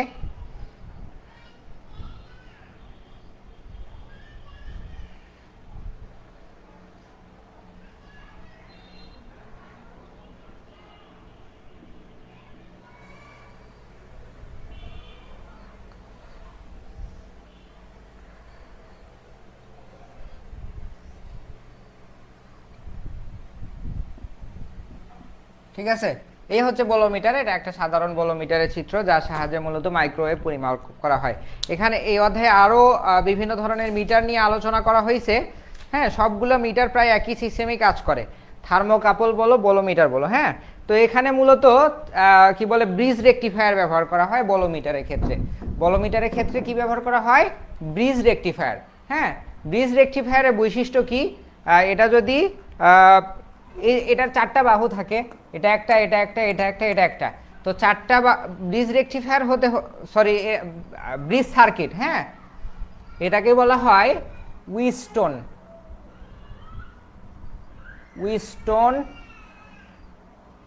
Bridge, BRI bridge circuit, Wheatstone bridge circuit. এই যে এটাকে বলা হয় 4টা বাহু যেটা থাকে। হ্যাঁ, এটাকে বলা হয় উইস্টোন ব্রিজ সার্কিট। তো এর 4টা বাহু থাকে। এই 4টা বাহুর উইস্টোন ব্রিজ সার্কিটের বৈশিষ্ট্য হলো এর রেজিস্ট্যান্স সবগুলো রেজিস্ট্যান্স সমান থাকে। উইস্টোন ব্রিজের শর্ত কি? যে এই রেজিস্ট্যান্স, অর্থাৎ এখানে যদি রেজিস্ট্যান্স লাগানো থাকে তাহলে আর এর মান বা রোধের মান সমান থাকবে, অথবা যদি কোনো ক্যাপাসিটেন্স লাগানো থাকে বা তোমার হচ্ছে ইন্ডাকটেন্স লাগানো থাকে, অথবা বিভিন্ন যদি কোনো লোড লাগানো থাকে, তাহলে সবগুলো বাহুর ইন্ডাকটেন্স, রেজিস্ট্যান্স, ক্যাপাসিটেন্সের মান সবগুলো সমান হতে হবে বা ব্যালেন্স থাকতে হবে। এটা হচ্ছে উইস্টোন ব্রিজের সার্কিটের বৈশিষ্ট্য, সবগুলো সমান হতে হবে। তো এই বলোমিটারে কি করা হয়? বলোমিটারে উইস্টোন ব্রিজ সার্কিট প্রয়োগ করে এই যে এই জায়গায় মূলত মাইক্রোওয়েভ ইনপুট দেওয়া হয়। তো এই দিক দিয়ে মূলত মাইক্রোওয়েভ প্রডিউস করা হয়, অর্থাৎ এখানে হচ্ছে একটা ওয়েভ গাইডের মাথা লাগিয়ে দেওয়া হয়। হ্যাঁ, এই বলোমিটারের এই প্রান্তে, যার ফলে এখানে যে রেজিস্ট্যান্সটা থাকে এই রেজিস্ট্যান্সটাকে বলা হয় থার্মোমিটার বা থার্মোকাপল। হ্যাঁ, রেজিস্ট্যান্সটা কি? থার্মোমিটার বা থার্মোকাপল। থার্মোকাপল দেখতে কি রকম একটু তোমাদের বলি। থার্মোকাপলটা দেখতে এরকম হয়।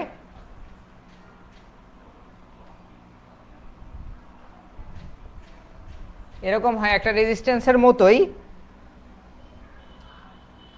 আর সেটা গ্লাস ইনভেলপ দ্বারা ঢাকানো থাকে। তো এটার এক প্রান্তে যদি একটা তাপমাত্রা দেয়া হয় T1, আরেক প্রান্তে যদি আরেকটা তাপমাত্রা দেয়া হয় T2, অর্থাৎ এক প্রান্তে একটা তাপমাত্রা দেওয়া হলো, আরেক প্রান্তে আরেকটা তাপমাত্রা দেওয়া হলো, অর্থাৎ T1 not equal to T2, অর্থাৎ T1 T2-র তাপমাত্রা সমান নয়, তাহলে এই যে এখানে যে রেজিস্ট্যান্স আছে থার্মোকাপলের, সেই রেজিস্ট্যান্সের মানটা বাড়তে থাকে। অর্থাৎ থার্মোকাপল এমন একটা ডিভাইস যার দুই প্রান্তের তাপমাত্রা সমান হইলে মাঝখানের রেজিস্ট্যান্সের মানটা স্থির থাকে, অর্থাৎ কম বেশি হয় না। কিন্তু এর দুই প্রান্তের তাপমাত্রার পার্থক্য তৈরি হইলে, অর্থাৎ T1 যদি T2-র থেকে বড় হয় বা T2 T1-এর থেকে বড় হয়, তাহলে এই যে থার্মোকাপলের রেজিস্ট্যান্সটা আছে, এই থার্মোকাপলের রেজিস্ট্যান্সটা কম বেশি হয়। থার্মোকাপলের রেজিস্ট্যান্সটা কি হয়? কম বেশি হয় বা কমতে বাড়তে থাকে। তো এইখানেই মূলত এই থার্মোকাপলটা লাগানো হয়েছে বলোমিটারে। তো যখন মাইক্রোওয়েভ এই জায়গা দিয়ে কি বলে প্রবেশ করানো হয়, ইনপুট দেওয়া হয়, তার ফলে মাইক্রোওয়েভ এমন একটা জিনিস যেটা হচ্ছে মূলত গরম। হ্যাঁ, মাইক্রোওয়েভ যদি কোনো জায়গা দিয়ে ক্রমাগত প্রবাহিত হতে থাকে, তাহলে ওই জায়গায় যদি স্টিল থাকে বা যে কোনো কিছু থাকে, সেটা গরম হয়ে যাবে আর গলেও যেতে পারে ক্রমাগত যদি হাই ফ্রিকোয়েন্সি মাইক্রোওয়েভ তুমি প্রডিউস করো। ঠিক আছে, তো এখান দিয়ে যদি আমি মাইক্রোওয়েভ প্রডিউস করি, তার ফলে এটা একটা থার্মোকাপলের এখানে টেম্পারেচার আগে যা ছিল এখন সেটা ডিফারেন্স তৈরি হবে। তো এখানে যদি টেম্পারেচারের ডিফারেন্স তৈরি হয়, তাহলে এর রেজিস্ট্যান্স বেড়ে যাবে, এই জায়গার রেজিস্ট্যান্স বেড়ে যাবে। তো আমি কি বলছি, উইস্টোন ব্রিজ সার্কিটের সবগুলো রেজিস্ট্যান্স সমান থাকে। যদি এই জায়গার রেজিস্ট্যান্স বেড়ে যায়, তাহলে এই মিটার সেটা ডিটেক্ট করে। এখানে একটা এই দুই প্রান্তে একটা মিটার লাগানো হয়, সেই মিটারটা এটা ডিটেক্ট করে দেখে যে এখানকার রেজিস্ট্যান্স পরিবর্তন হয়েছে এবং কত পরিবর্তন হয়েছে। তো এই রেজিস্ট্যান্সটা কতখানি পরিবর্তন হয়? মাইক্রোওয়েভের তাপমাত্রা যত বেশি হয় এই রেজিস্ট্যান্সটা সেই তাপমাত্রার সমানুপাতিক হারে পরিবর্তিত হতে থাকে। তাপমাত্রা বেশি হইলে রেজিস্ট্যান্স তত বেশি হয়। আর মাইক্রোওয়েভের তাপমাত্রা বেশি হয় কখন, যখন মাইক্রোওয়েভের ফ্রিকোয়েন্সি বেশি হয়, অর্থাৎ যত বেশি মাইক্রোওয়েভ প্রডিউস হয় তত বেশি তাপমাত্রা বাড়ে, আর যত বেশি তাপমাত্রা বাড়ে তত রেজিস্ট্যান্সের হার বাড়তে থাকবে আর মিটারের পার্টও বাড়তে থাকবে। এর ফলে কি আমরা মাইক্রোওয়েভ মেজার করতে পারতেছি যে কত ফ্রিকোয়েন্সি মাইক্রোওয়েভ আসতেছে, কতখানি মাইক্রোওয়েভ আসতেছে, কারণ রেজিস্ট্যান্স বেড়ে যাচ্ছে, সেই রেজিস্ট্যান্সটা এই মিটার দ্বারা মেজার করা হয়। তার ফলে ক্যালকুলেশন করে বলোমিটারের সাহায্যে আমরা মাইক্রোওয়েভের ফ্রিকোয়েন্সি রেঞ্জ এবং তাপমাত্রা নির্ণয় করতে পারি। তো বলোমিটারের মাধ্যমে এভাবে মাইক্রোওয়েভ এর তাপমাত্রা নির্ণয় করা হয়। এই অধ্যায় থেকে রচনামূলক আসার সম্ভাবনা কম, অর্থাৎ রচনামূলক না পড়লেও চলবে, তোমরা চাইলে স্কিপ করতে পারো। আমি জাস্ট বলোমিটার নিয়ে আলোচনা করলাম, কারণ এই অধ্যায়ের কনসেপ্ট হলো কিভাবে মাইক্রোওয়েভের রেঞ্জ বা ফ্রিকোয়েন্সি পরিমাপ করা হয়, সেটা নিয়ে জাস্ট একটা ধারণা দিলাম। হ্যাঁ, আমরা এখন হচ্ছে ষষ্ঠ অধ্যায় নিয়ে কথা বলবো। ষষ্ঠ অধ্যায় হচ্ছে মাইক্রোওয়েভ অ্যান্টেনা ও সেমিকন্ডাক্টর মাইক্রোওয়েভ ডিভাইস। অর্থাৎ আমরা এতক্ষণ প্রথমে আলোচনা করেছি, প্রথম অধ্যায় মানে 1-2 অধ্যায়ে মূলত মাইক্রোওয়েভ কিভাবে উৎপন্ন হয় অ্যান্ড কিভাবে ট্রান্সমিট হয়। তারপর হচ্ছে মাইক্রোওয়েভ ট্রান্সমিট হতে তৃতীয় চতুর্থ অধ্যায়ে আলোচনা করেছি বিভিন্ন কম্পোনেন্ট নিয়ে, যেগুলোর সাহায্যে মূলত মাইক্রোওয়েভকে এক স্থান থেকে অন্য স্থানে ট্রান্সমিট করা হয়। হ্যাঁ, এগুলো নিয়ে আমরা আলোচনা করেছি। পঞ্চম অধ্যায়ে আমরা আলোচনা করেছি হচ্ছে মাইক্রোওয়েভের ফ্রিকোয়েন্সি অ্যান্ড রেঞ্জ আমরা কিভাবে পরিমাপ করতে পারি, বলোমিটার আমরা দেখেছি। তবে পঞ্চম অধ্যায় থেকে তোমাদের রচনামূলক না পড়লেও চলবে। আমরা ষষ্ঠ অধ্যায়ে এখন শুরু করব। ষষ্ঠ অধ্যায়ে হচ্ছে মাইক্রোওয়েভ কিভাবে, এতক্ষণ পড়েছি আমরা মিডিয়ামের মাধ্যমে, একটা মাধ্যম দিয়ে, ফিজিক্যাল মাধ্যম দিয়ে কিভাবে মাইক্রোওয়েভকে এক স্থান থেকে অন্য স্থানে ট্রান্সমিট করা যায়। হ্যাঁ, অর্থাৎ ওয়েভ গাইড দিয়ে কিভাবে মাইক্রোওয়েভকে এক স্থান থেকে অন্য স্থানে নিয়ে যাওয়া যায়। এখন আমরা দেখব ওয়্যারলেস সিস্টেমের মাধ্যমে, অর্থাৎ তারবিহীন, অর্থাৎ বায়ু মাধ্যমে কিভাবে মাইক্রোওয়েভকে এক স্থান থেকে অন্য স্থানে ট্রান্সমিট করা যায়। তার জন্য মাইক্রোওয়েভকে এক স্থান থেকে অন্য স্থানে ট্রান্সমিট করার জন্য সবচেয়ে প্রয়োজনীয় যে বিষয়টা, সেটা হইল অ্যান্টেনা। হ্যাঁ, মাইক্রোওয়েভ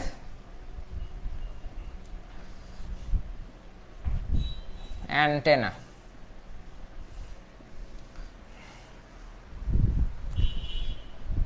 and semiconductor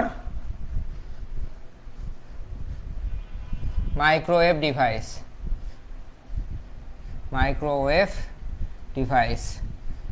এই অধ্যায়ে মাইক্রোওয়েভ অ্যান্টেনা নিয়ে আলোচনা করা হয়েছে, বিভিন্ন প্রকার অ্যান্টেনা নিয়ে আলোচনা করা হয়েছে। হ্যাঁ, যেরকম হর্ন অ্যান্টেনার সাহায্যে কি করা হয়, সিগন্যালকে ট্রান্সমিট করা হয়, অর্থাৎ সিগন্যালকে এক স্থান থেকে অন্য স্থানে প্রেরণ করা হয়। আবার অ্যান্টেনার মাধ্যমে কিন্তু সিগন্যালকে গ্রহণও করা হয়, অর্থাৎ অন্য স্থান থেকে যে সিগন্যালটা আসতেছে তাকে রিসিভ করা হয়। তো বিভিন্ন অ্যান্টেনা নিয়েই এখানে আলোচনা করা হয়েছে। হর্ন অ্যান্টেনা নিয়ে আলোচনা করা হয়েছে। হর্ন অ্যান্টেনা কয়েকটা প্রকার, হর্ন অ্যান্টেনা বিভিন্ন আকৃতি আছে। একটা হচ্ছে স্পেকট্রাল হর্ন অ্যান্টেনা, তারপর পিরামিডাল হর্ন অ্যান্টেনা অ্যান্ড হচ্ছে কনিক্যাল হর্ন অ্যান্টেনা। কয়েকটা হর্ন অ্যান্টেনা নিয়ে আলোচনা করা হয়েছে। এরপর হচ্ছে প্যারাবোলিক অ্যান্টেনা নিয়ে আলোচনা করা হয়েছে। হ্যাঁ, এই অধ্যায়ে প্যারাবোলিক অ্যান্টেনা নিয়ে আলোচনা করা হয়েছে। হ্যাঁ, প্যারাবোলিক অ্যান্টেনা নিয়ে আলোচনা করা হয়েছে। তারপর হচ্ছে ক্যাসগ্রেইন অ্যান্টেনা নিয়ে আলোচনা করা হয়েছে।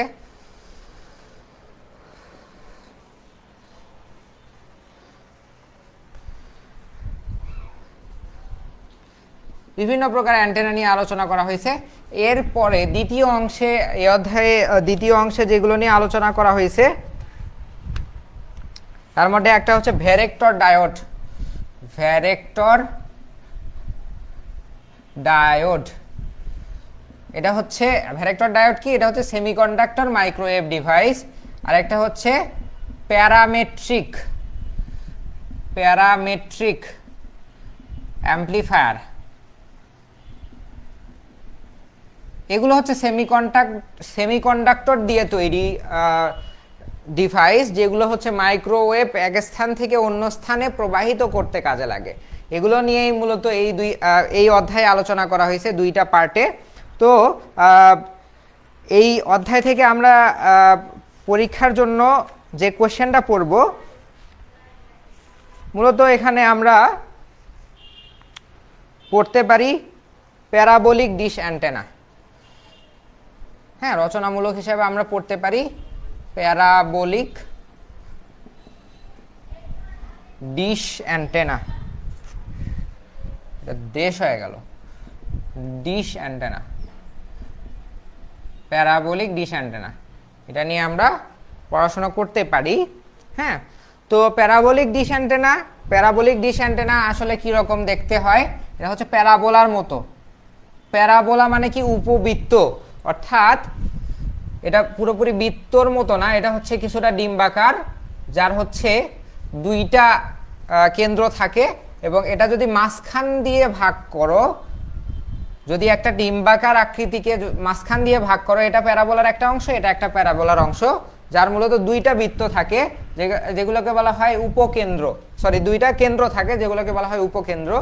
আর এই যে প্যারাবোলার একটা অংশ দিয়ে, একটা অংশের আকৃতির মতো প্যারাবোলার যদি মাঝখান দিয়ে কাটো, তাহলে যে আকৃতিটা পাই সেটা মূলত এই প্যারাবোলিক অ্যান্টেনার ক্ষেত্রে ব্যবহার করা হয়। এটা দেখতে কিছুটা এরকম, অ্যান্ড এখানে একটা রিসিপ্টর থাকে, আর পুরোটা একটা স্ট্যান্ডের উপর লাগানো থাকে। ঠিক আছে, এই প্যারাবোলিক অ্যান্টেনা দেখতে কিছুটা এরকম। হ্যাঁ,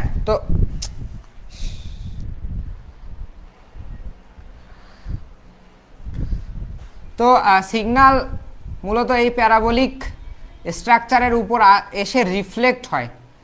এখানে প্রথমে ধাক্কা খায় সিগন্যাল এসে, হ্যাঁ, ধাক্কা খেয়ে কি হয়, এই সিগন্যালগুলো এই রিসিপ্টরে চলে যায় একটা কেন্দ্রতে। মানে প্যারাবোলা যদি কোনো লেন্স প্যারাবোলিক আকৃতির হয়, তাহলে সিগন্যালগুলো এর যে বিন্দুতেই ধাক্কা খাক না কেন, সেগুলো আবার এর ফোকাস বিন্দুতে আসে, আর ফোকাস বিন্দুতেই মূলত রিসিপ্টর লাগানো থাকে। অর্থাৎ কি বলে, এটা রিসিভার অ্যান্টেনা হিসেবে ইউজ করতে পারি এই ফর্মুলাকে কাজে লাগিয়ে। অর্থাৎ যেখান থেকেই তোমার সিগন্যাল আসুক না কেন, সেটা রিফ্লেক্ট হয়ে কেন্দ্রবিন্দুতে চলে যায়। এই একই প্রিন্সিপালকে কাজে লাগিয়ে মূলত প্যারাবোলিক ডিশ অ্যান্টেনা ট্রান্সমিটার হিসেবেও কাজ করে। হ্যাঁ, ট্রান্সমিটিং অ্যান্টেনা হিসেবে কাজ করে। কিভাবে?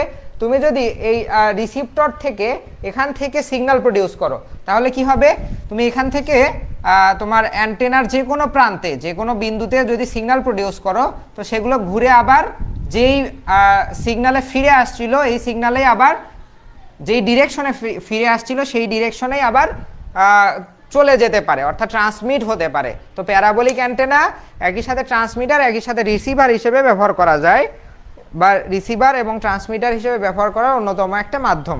ঠিক আছে, তো ষষ্ঠ অধ্যায় থেকে তোমার প্যারাবোলিক ডিশ অ্যান্টেনা পড়ে নিলেই হবে। তবে প্যারামেট্রিক অ্যাম্প্লিফায়ার পাশাপাশি প্যারামেট্রিক অ্যাম্প্লিফায়ার পড়ে নিতে পারো। ঠিক আছে, আচ্ছা, এই ষষ্ঠ অধ্যায় পর্যন্ত ছিল মাইক্রোওয়েভ রাডার অ্যান্ড নেভিগেশন এইডের মূলত মাইক্রোওয়েভ পার্ট নিয়ে আলোচনা। এই ষষ্ঠ অধ্যায় পর্যন্ত আমরা এখন সপ্তম অধ্যায়ে চলে যাব। এখন রাডারের আলোচনা, রাডার বা নেভিগেশন এইডের আলোচনা শুরু। ঠিক আছে, রাডার বা নেভিগেশন এইডের আলোচনা শুরু এখান থেকে রাডার বা নেভিগেশন এইডের আলোচনা শুরু। এরপরের ইগুলো খুবই সহজ। তো সপ্তম অধ্যায়ে রাডার নিয়ে মূলত বেসিক আলোচনা করা হয়েছে। হ্যাঁ, রাডার নিয়ে মূলত সপ্তম অধ্যায়ে একদম বেসিক লেভেলে আলোচনা করা হয়েছে। এটি এমন একটি ডিভাইস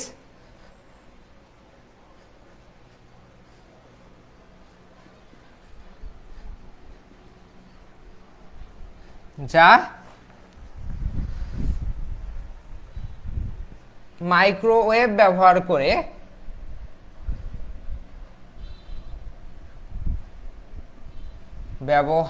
করে কোনো বস্তুর তিনটা জিনিস শনাক্ত করে: কোনো বস্তুর অবস্থান, গতি, আকার বা আকৃতি। ঠিক আছে, কোন বস্তুটা কোথায় আছে, বস্তুটার গতি কেমন, এবং বস্তুটা কত রেঞ্জের ভিতরে আছে বা কত বড়, এই তিনটা জিনিস মূলত এই ডিভাইসের মাধ্যমে শনাক্ত করা হয়, যেটাকে আমরা বলি রাডার হ্যাঁ, এটার হচ্ছে রাডার আসলে শর্ট ফর্ম, রাডারের ফুল ফর্ম আছে, এটা হচ্ছে রেডিও ডিটেকশন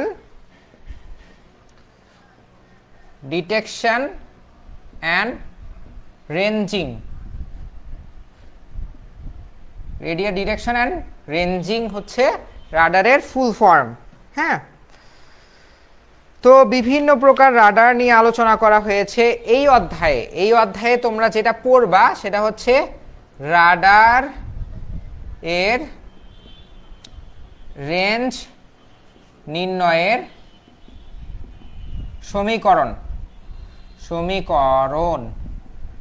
তো এই সমীকরণটা কি, ধরো এখানে একটা রাডার লাগানো আছে, সে সিগন্যাল ট্রান্সমিট করতেছে কত দূর পর্যন্ত, ধরো এখানে একটা লক্ষ্যবস্তু আছে, এই রাডারের সিগন্যাল ট্রান্সমিট সে কত দূর পর্যন্ত করতে পারে এবং কত দূর থেকে ওই সিগন্যালটা ওই বস্তুর উপর রিফ্লেক্ট হয়ে আবার রাডার রিসিভ করতে পারে।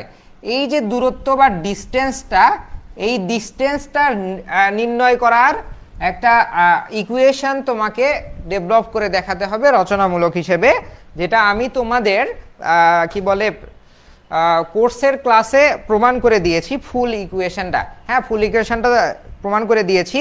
হ্যাঁ, যারা হচ্ছে ক্লাস করো নাই, আমি তোমাদের টেলিগ্রাম গ্রুপে ক্লাসের লিঙ্কটা দিয়ে দিব। অ্যান্ড যারা হচ্ছে আমাকে কোর্সের বাইরে দেখছো, আমরা ইউটিউব চ্যানেলে আমরা এই মেগা ক্লাসটা তো আপলোড করে দিবই, পাশাপাশি দুইটা ক্লাস আরও আপলোড করে দিব। একটা হচ্ছে দ্বিতীয় অধ্যায়ের চ্যাপ্টার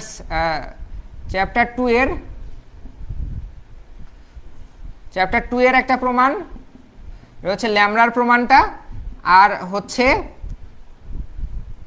চ্যাপ্টার 7 এর এই রেঞ্জের সমীকরণ, রাডারের রেঞ্জের সমীকরণ, এই দুইটা প্রমাণ আমি ক্লাস আকারে বা ভিডিও আকারে আপলোড করে দিব আজকেই আমাদের ইউটিউব চ্যানেলে আপলোড করে দিব। ইউটিউব চ্যানেলের নাম হচ্ছে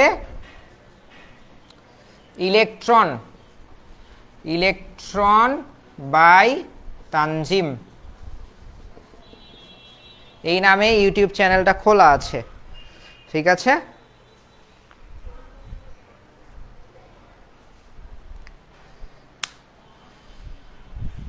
অলরাইট।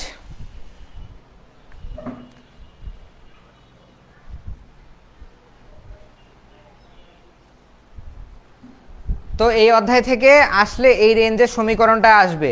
সমীকরণটা দেখতে খুব কঠিন মনে হলেও আসলে কিন্তু কঠিন না, সহজ আছে। আমি তোমাদের ভিডিও আপলোড করে দিলেই তোমরা বুঝতে পারবা যে আসলে ইকুয়েশনটা কত সহজ। ওকে, অষ্টম অধ্যায়।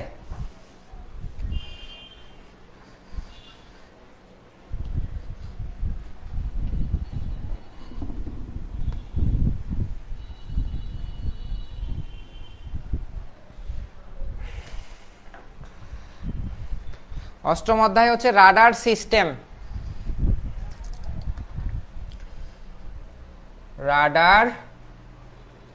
সিস্টেম। তো সপ্তম অধ্যায়ে মূলত আলোচনা করা হয়েছে রাডার নিয়ে বেসিক কিছু আলোচনা, রাডার কি, কাকে বলে, এটার রেঞ্জ নির্ণয়ের একটা সমীকরণ আলোচনা করা হয়েছে, তারপর পার্শিয়াল কিছু আলোচনা করা হয়েছে। অষ্টম অধ্যায়ে মূলত রাডারের খুঁটিনাটি নিয়ে আলোচনা করা হয়েছে প্রথমেই, আবার রাডারের বেসিক নিয়ে আলোচনা করা হয়েছে, অর্থাৎ রাডার কাকে বলে কি, অ্যান্ড হচ্ছে এরপরে রাডারের বেসিক ব্লক ডায়াগ্রাম নিয়ে আলোচনা করা হয়েছে, অ্যান্ড হচ্ছে রাডারের কিছু প্রকারভেদ নিয়ে আলোচনা করা হয়েছে। হ্যাঁ, কয়েকটা রাডারের কিছু প্রকার আছে, হ্যাঁ, এগুলো নিয়ে আলোচনা করা হয়েছে। কয়েক প্রকার রাডার নিয়ে আলোচনা করা হয়েছে। একটা হচ্ছে পালস রাডার। আচ্ছা, আমরা একটু প্রকারভেদটা দেখি তাহলে। আমাদের পূর্বের অধ্যায়ে রাডারের প্রকারভেদ নিয়ে কথা হয়েছে বা আলোচনা ছিল। হ্যাঁ, তো রাডার মূলত হচ্ছে দুই প্রকার, একটা হচ্ছে পালস রাডার, এটা হচ্ছে গত অধ্যায়ের আলোচনা। হ্যাঁ, পালস রাডার, আর একটা হচ্ছে কন্টিনিউয়াস ওয়েভ রাডার। এটা হচ্ছে পালস রাডার, আর একটা হচ্ছে continuous wave radar. Pulse radar কি কাজ করে? সার্চ করে, খোঁজে, আর হচ্ছে ট্র্যাকিং। সার্চ করে অ্যান্ড ট্র্যাকিং, খোঁজা, আর হচ্ছে ট্র্যাক মানে হচ্ছে ফলো করা। ফলো তো হচ্ছে ইংলিশ ওয়ার্ড হয়ে গেল।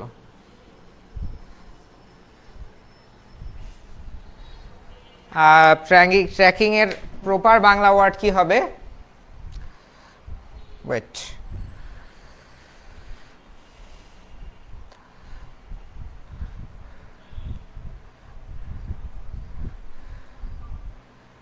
অনুসরণ করা। হ্যাঁ, অনুসরণ, ইয়েস।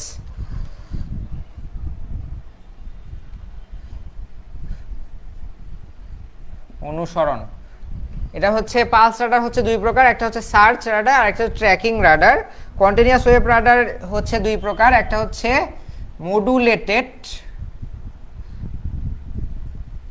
আর একটা হচ্ছে আনমডুলেটেড।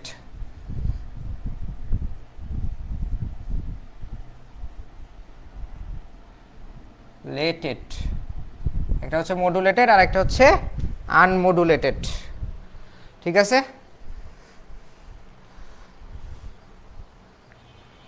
একটা হচ্ছে মডুলেটেড আর একটা হচ্ছে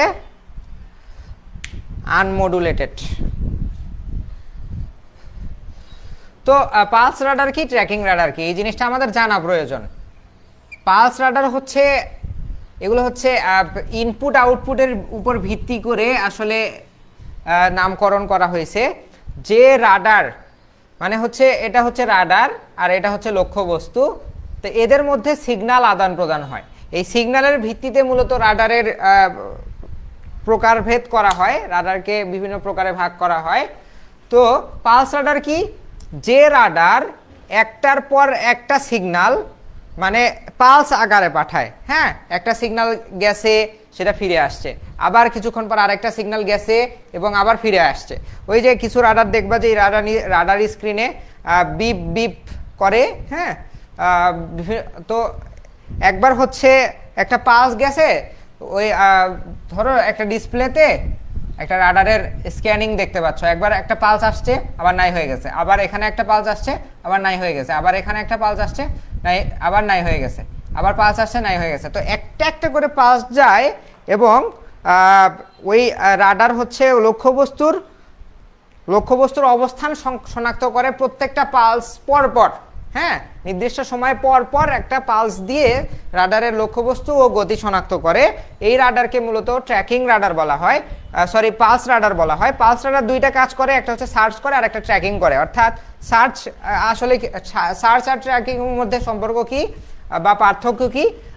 সার্চ রাডার হচ্ছে কোনো একটা জোনে সে একটা পালস রাডার একটা পালস পাঠায়, প্রত্যেকটা জায়গায় একটা পালস পাঠায়, দেখে পালস রিফ্লেক্ট হয়ে আসতেছে কিনা। যদি ওই এরিয়ার মধ্যে কোনো লক্ষ্যবস্তু থেকে থাকে, সেই লক্ষ্যবস্তুতে ওই পালসটা গিয়ে রিফ্লেক্ট হয়ে আসবে। যদি না থাকে, একটা এরিয়াতে পালস পাঠানো হয়েছে, ওইখান থেকে রিফ্লেক্ট হয়ে আসেনি, তার মানে ওখানে কোনো লক্ষ্যবস্তু নাই। অন্য একটা এরিয়াতে পালস পাঠানো হয়েছে, সেখানে লক্ষ্যবস্তু কি করা হয়েছে, কি বলে, লক্ষ্যবস্তু থেকে পালস রিফ্লেক্ট হয়ে আবার আসছে, তার মানে সেখানে হচ্ছে ওই বস্তুটা আছে, অর্থাৎ সে খুঁজে বের করলো। হ্যাঁ, খুঁজে বের করা তাকে বলা হয় সার্চ রাডার, যেটা পালস রাডারের অংশ। আর ট্র্যাকিং করা কি, মানে একটা লক্ষ্যবস্তু কে সার্চ করা হয়েছে, খুঁজে বের করা হয়েছে এবং সেটার অবস্থান কই যাচ্ছে সেটাকে অনুসরণ করা হচ্ছে। সে 1 সেকেন্ডে 10 কিলোমিটার চলে গেছে, 10 কিলোমিটার তো যাওয়া সম্ভব না, 10 মিটার চলে গেছে। হ্যাঁ, 10 কিলোমিটারও যাওয়া সম্ভব, সেটা আলাদা কথা। ধরো 1 সেকেন্ডে 10 মিটার সরে গেছে, সে 10 মিটার পরে আবার পালস পাঠাইলো, আবার 20 মিটার গেছে, 20 মিটার পরে পালস পাঠাইলো, অর্থাৎ তাকে ক্রমাগত তার গতি এবং অবস্থান অনুযায়ী অনুসরণ করে যাচ্ছে, তাকে মূলত ট্র্যাকিং রাডার বলা হয়। এই হচ্ছে পালস রাডারের কথাবার্তা। আর কন্টিনিউয়াস ওয়েভ রাডার কি? কন্টিনিউয়াস ওয়েভ রাডার হলো এটা ক্রমাগত সিগন্যাল। হ্যাঁ, ক্রমাগত সিগন্যাল পাঠাইতেই থাকে, মানে এর সিগন্যাল পাঠানো কোনো কি বলে ব্রেক নাই। হ্যাঁ, ক্রমাগত অবিরত সিগন্যাল সে পাঠাইতে থাকে, যার ফলে এটা পালস রাডারে যেরকম আমরা নির্দিষ্ট সময় ডিফারেন্সে, নির্দিষ্ট সময় পার্থক্যে আমরা পাইতাম, নির্দিষ্ট সময় পার্থক্যের পরে আমরা হচ্ছে কোনো সিগন্যাল পাইতাম, আর হচ্ছে কন্টিনিউয়াস ওয়েভ রাডারে আমরা ইনস্ট্যান্ট প্রত্যেকটা সময়ে লাইভ লোকেশন, লাইভ স্পিড বা লক্ষ্যবস্তুর গতি, আকৃতি আমরা শনাক্ত করতে পারি। এ হচ্ছে দুইটা রাডার এর প্রকারভেদ ও সম্পর্ক নিয়ে আমরা আলোচনা করলাম, যেটা সপ্তম অধ্যায়ে আলোচনা ছিল। তো অষ্টম অধ্যায়ে এই তোমার এগুলোর ব্লক ডায়াগ্রাম নিয়ে আলোচনা করা হয়েছে। প্রথমে আলোচনা করা হয়েছে পালস রাডারের ব্লক ডায়াগ্রাম নিয়ে। হ্যাঁ, পালস রাডারের ব্লক ডায়াগ্রাম নিয়ে আলোচনা করা হয়েছে। তারপরে আলোচনা করা হয়েছে কন্টিনিউয়াস ওয়েভ রাডারের ব্লক ডায়াগ্রাম নিয়ে। কন্টিনিউয়াস ওয়েভ রাডারের মধ্যে একটা রাডারের নাম হচ্ছে কন্টিনিউয়াস ওয়েভ রাডারের কন্টিনিউয়াস ওয়েভ ব্যবহার করে এমন রাডার হলো এমটিআই। কন্টিনিউয়াস ওয়েভ ব্যবহার করে এমন রাডার হলো এমটিআই। হ্যাঁ, এমটিআই এর ফুল মিনিং হচ্ছে moving target indicator. Moving target indicator অর্থাৎ একটা টার্গেট কন্টিনিউয়াসলি মুভ হচ্ছে, অর্থাৎ তা জায়গায় স্থানান্তর করতেছে। হ্যাঁ, তো সে কোথায় মুভ হচ্ছে, কিভাবে মুভ হচ্ছে, সেই পুরো নড়াচড়াটা শনাক্ত করে মূলত এই এমটিআই রাডার, যেটাকে বলা হয় মুভিং টার্গেট ইন্ডিকেটর। আর এটা শুধুমাত্র continuous wave radar, continuous wave pulse ব্যবহার করেই করা সম্ভব। কন্টিনিউয়াস ওয়েভ রাডার প্রযুক্তি ব্যবহার করেই মূলত এমটিআই বানানো সম্ভব বা এমটিআইকে কাজ করানো সম্ভব। কারণ একটা মুভিং টার্গেটকে অনুসরণ করা বা ইন্ডিকেট করা বা ট্র্যাকিং করা আসলে পালস রাডারের পক্ষে সম্ভব না। কারণ এই যে পালস রাডার দেখো কোনো বস্তুকে ট্র্যাক করে বা সার্চ করে, বিশেষ করে কোনো স্থির বস্তুর ক্ষেত্রে বা যেটা খুবই কম নড়াচড়া করে। আর হচ্ছে কন্টিনিউয়াস ওয়েভ রাডার সেই সকল বস্তুর ক্ষেত্রে ব্যবহার করা হয় যেগুলো হচ্ছে নড়াচড়া বেশি। হ্যাঁ, যেগুলোর নড়াচড়া বা মুভিং স্পিড অনেক বেশি থাকে, সেগুলোর ক্ষেত্রে মূলত কন্টিনিউয়াস ওয়েভ রাডার ব্যবহার করা হয়। আর এই কন্টিনিউয়াস ওয়েভ রাডারের মধ্যে একটা হচ্ছে এমটিআই বা মুভিং টার্গেট ইন্ডিকেটর। তো এই অষ্টম অধ্যায় থেকে তোমরা যেটা পড়বা সেটা হইল এই পালস রাডারের ব্লক ডায়াগ্রাম। হ্যাঁ, পালস রাডারের ব্লক ডায়াগ্রাম আর হচ্ছে এমটিআই এর ব্লক ডায়াগ্রাম, এই দুইটা রচনামূলক পড়বা।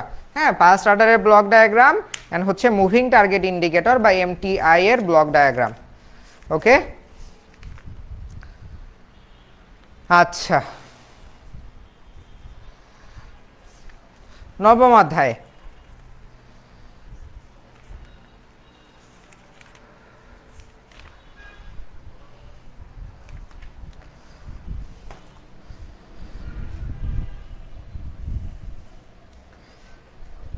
এই ব্লক ডায়াগ্রামগুলো খুব বেশি কঠিন না, এই জন্য আমি দেখাইলাম না।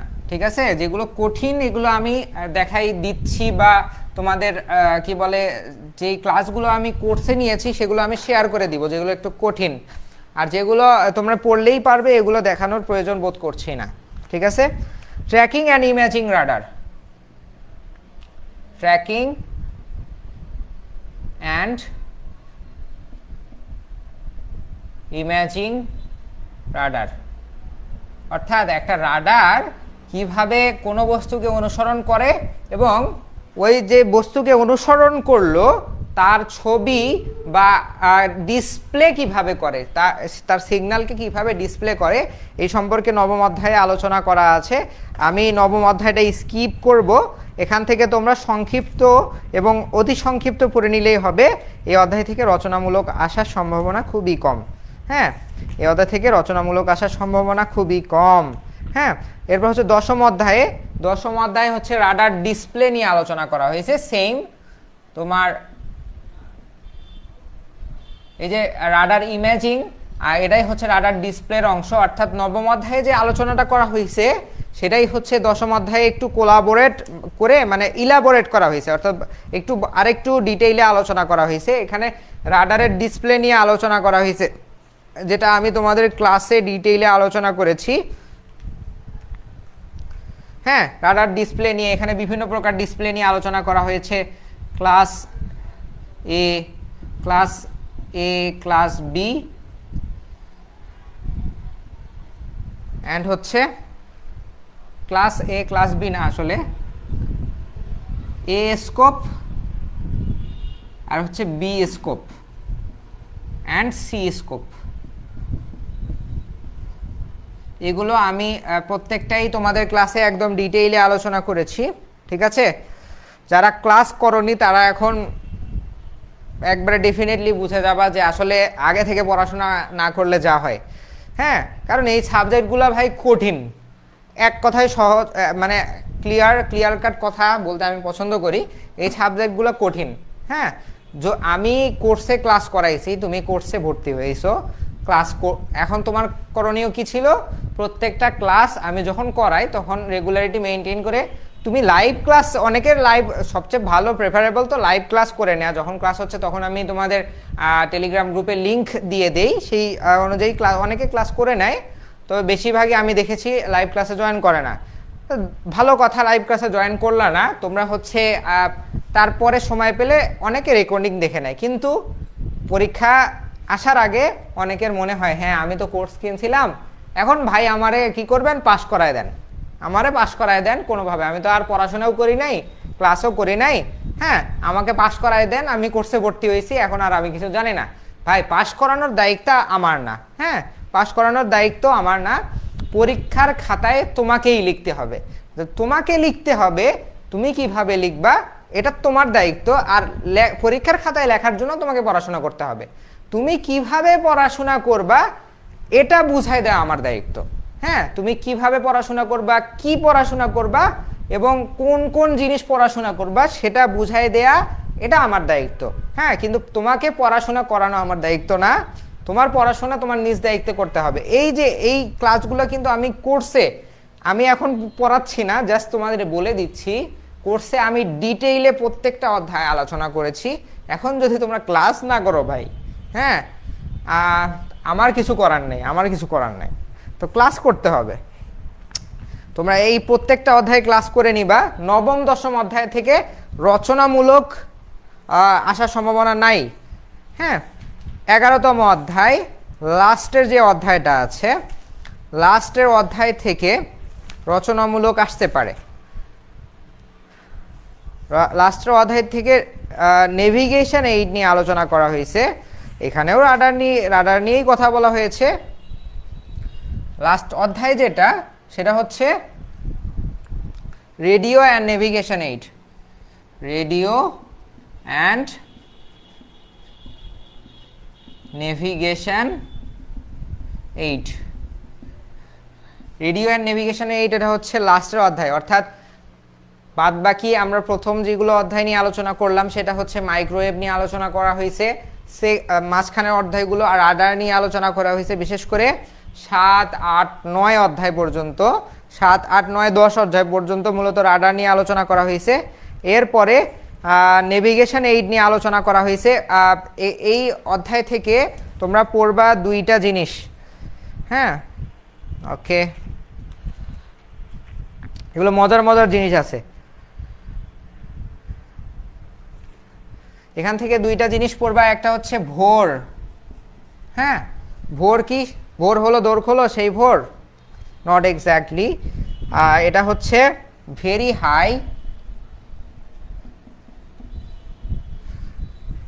High frequency omni directional range, very high frequency omnidirectional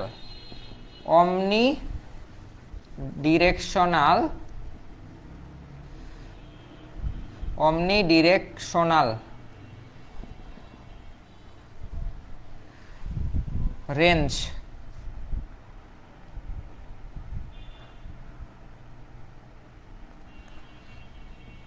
তো এটা হচ্ছে একটা স্ক্যানিং ডিভাইস বা রাডার। অমনি ডিরেকশনাল বলা হচ্ছে কারণ এটা হচ্ছে হাই ফ্রিকোয়েন্সি ব্যবহার করে এবং প্রতি মুহূর্তে এর স্ক্যানিংয়ের ডিরেকশন চেঞ্জ করে, প্রতি মুহূর্তে এর স্ক্যানিংয়ের ডিরেকশন সে চেঞ্জ করে ফেলে। হ্যাঁ,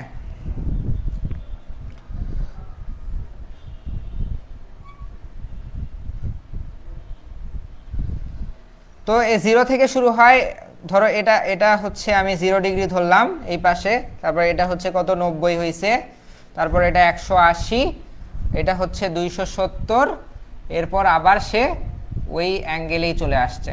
ঠিক আছে, সে প্রতি ঘন্টায়, এটা হচ্ছে এই ডিরেকশনে সে স্ক্যান করছে, এটা এই ডিরেকশনে সে স্ক্যান করছে, এটা এই ডিরেকশনে সে স্ক্যান করছে, তারপরে এই ডিরেকশনে স্ক্যান করছে, আবার সেম ডিরেকশনে ফিরে আসছে 4 সেকেন্ড পরেই।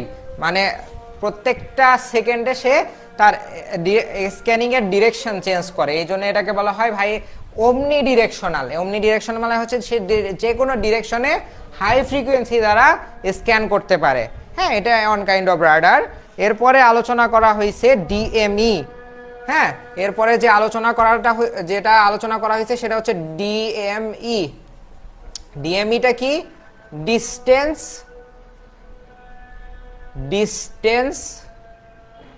মেজারিং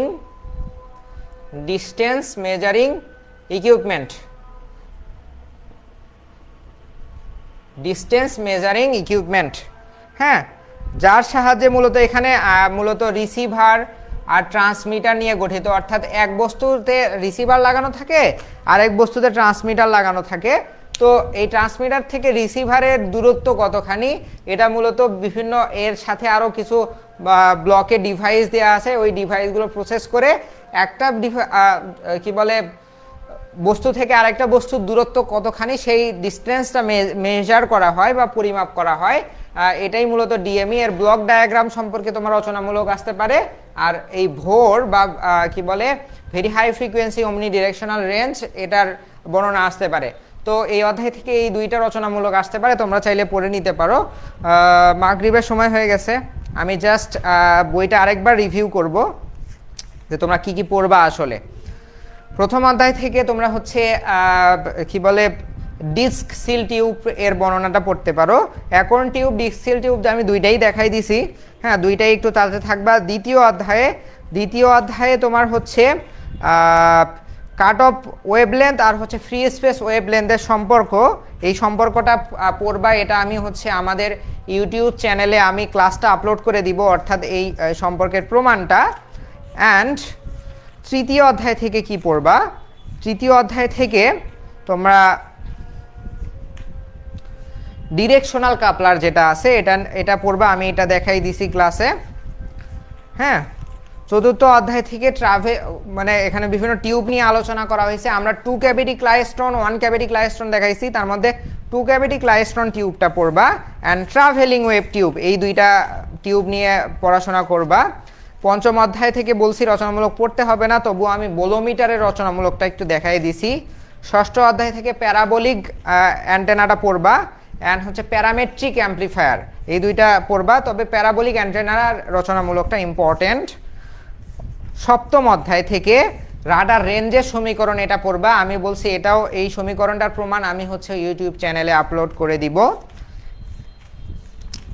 অষ্টম অধ্যায় থেকে তোমরা কি বলে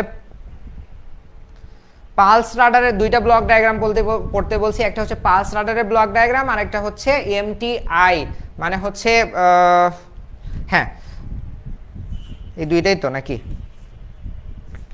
হ্যাঁ, একটা হচ্ছে পালস রাডারের ব্লক ডায়াগ্রাম, আর একটা হচ্ছে এমটিআই অর্থাৎ মুভিং টার্গেট ইন্ডিকেটর, এই রাডারের ব্লক ডায়াগ্রাম। এই দুইটা রাডারের ব্লক ডায়াগ্রাম পড়লেই হবে অষ্টম অধ্যায় থেকে। নবম অধ্যায় থেকে রচনামূলক পড়তে হবে না, দশম অধ্যায় থেকেও পড়তে হবে না। 11তম অধ্যায় থেকে ভোর আর হচ্ছে ডিএমই, এই দুইটা পড়লেই হবে। তোমরা চাইলে আইএলএস বা ইনস্ট্রুমেন্টাল ল্যান্ডিং সিস্টেম, যে আইএলএস আছে, অর্থাৎ এটাও মজার বিষয়, তোমরা চাইলে এটা পড়তে পারো। আইএলএসটা আমাদের সময় কি বলে ফাইনাল পরীক্ষায় আসছিল। হ্যাঁ, অর্থাৎ একটা এয়ারপোর্টে একটা প্লেন কোনো ধরনের ভীষণ ছাড়াই, অর্থাৎ ঝড় হচ্ছে, কোনো কিছু দেখা যাচ্ছে না, বা রাত কোনো কিছু দেখা যাচ্ছে না, লাইট নাই, সে কি বলে কোনো ধরনের লাইট ছাড়াই কিভাবে একটা এয়ারপোর্ট সে সিগন্যালের সাহায্যে নিরাপদভাবে ল্যান্ড করতে পারে, এখানে আইএলএস সিস্টেমে সেটা বর্ণনা করা আছে। তোমরা চাইলে এগুলো পড়তে পারো। অ্যান্ড লাস্টলি আরেকটা কথা বলে রাখি, এই ক্লাসটা ইনশাল্লাহ ইউটিউব চ্যানেলে ইলেকট্রন বাই তানজিম, এই ইউটিউব চ্যানেলে আমি আপলোড করে দিব, রাতের মধ্যে ইনশাল্লাহ পেয়ে যাবা। অ্যান্ড যারা আমাদের দ্বিতীয় চতুর্থ এবং ষষ্ঠ পর্বের কোর্সে ভর্তি হতে চাও, দ্রুত ভর্তি হয়ে যাও। ইলেকট্রনিক্স ডিপার্টমেন্টের দ্বিতীয় চতুর্থ এবং ষষ্ঠ পর্বের কোর্সে এক্সক্লুসিভ অফার চলছে। অফার কিন্তু একবারে সীমিত সময়ের জন্য, কিছুদিনের মধ্যে একবারে ক্লোজড হয়ে যাবে, আর অফার থাকবে না। হ্যাঁ, তখন ভর্তি হলে আফসোস করতে হবে। তো যাদের সুযোগ আছে এখনই ভর্তি হয়ে যাও অফার থাকার আগেই। তো আর কিছু বলবো না। আর হচ্ছে তোমাদের ছোট ভাই যারা ভর্তি হতে চায়, তোমাদের রেফারেন্স তোমরা ভর্তি করতে পারো, সেক্ষেত্রেও ডিসকাউন্ট আছে। অ্যান্ড পলিটেকনিক অ্যাডমিশনে যারা ভর্তি হতে চায় তাদেরকেও ভর্তি করাতে পারো উইদাউট নো ডাউট।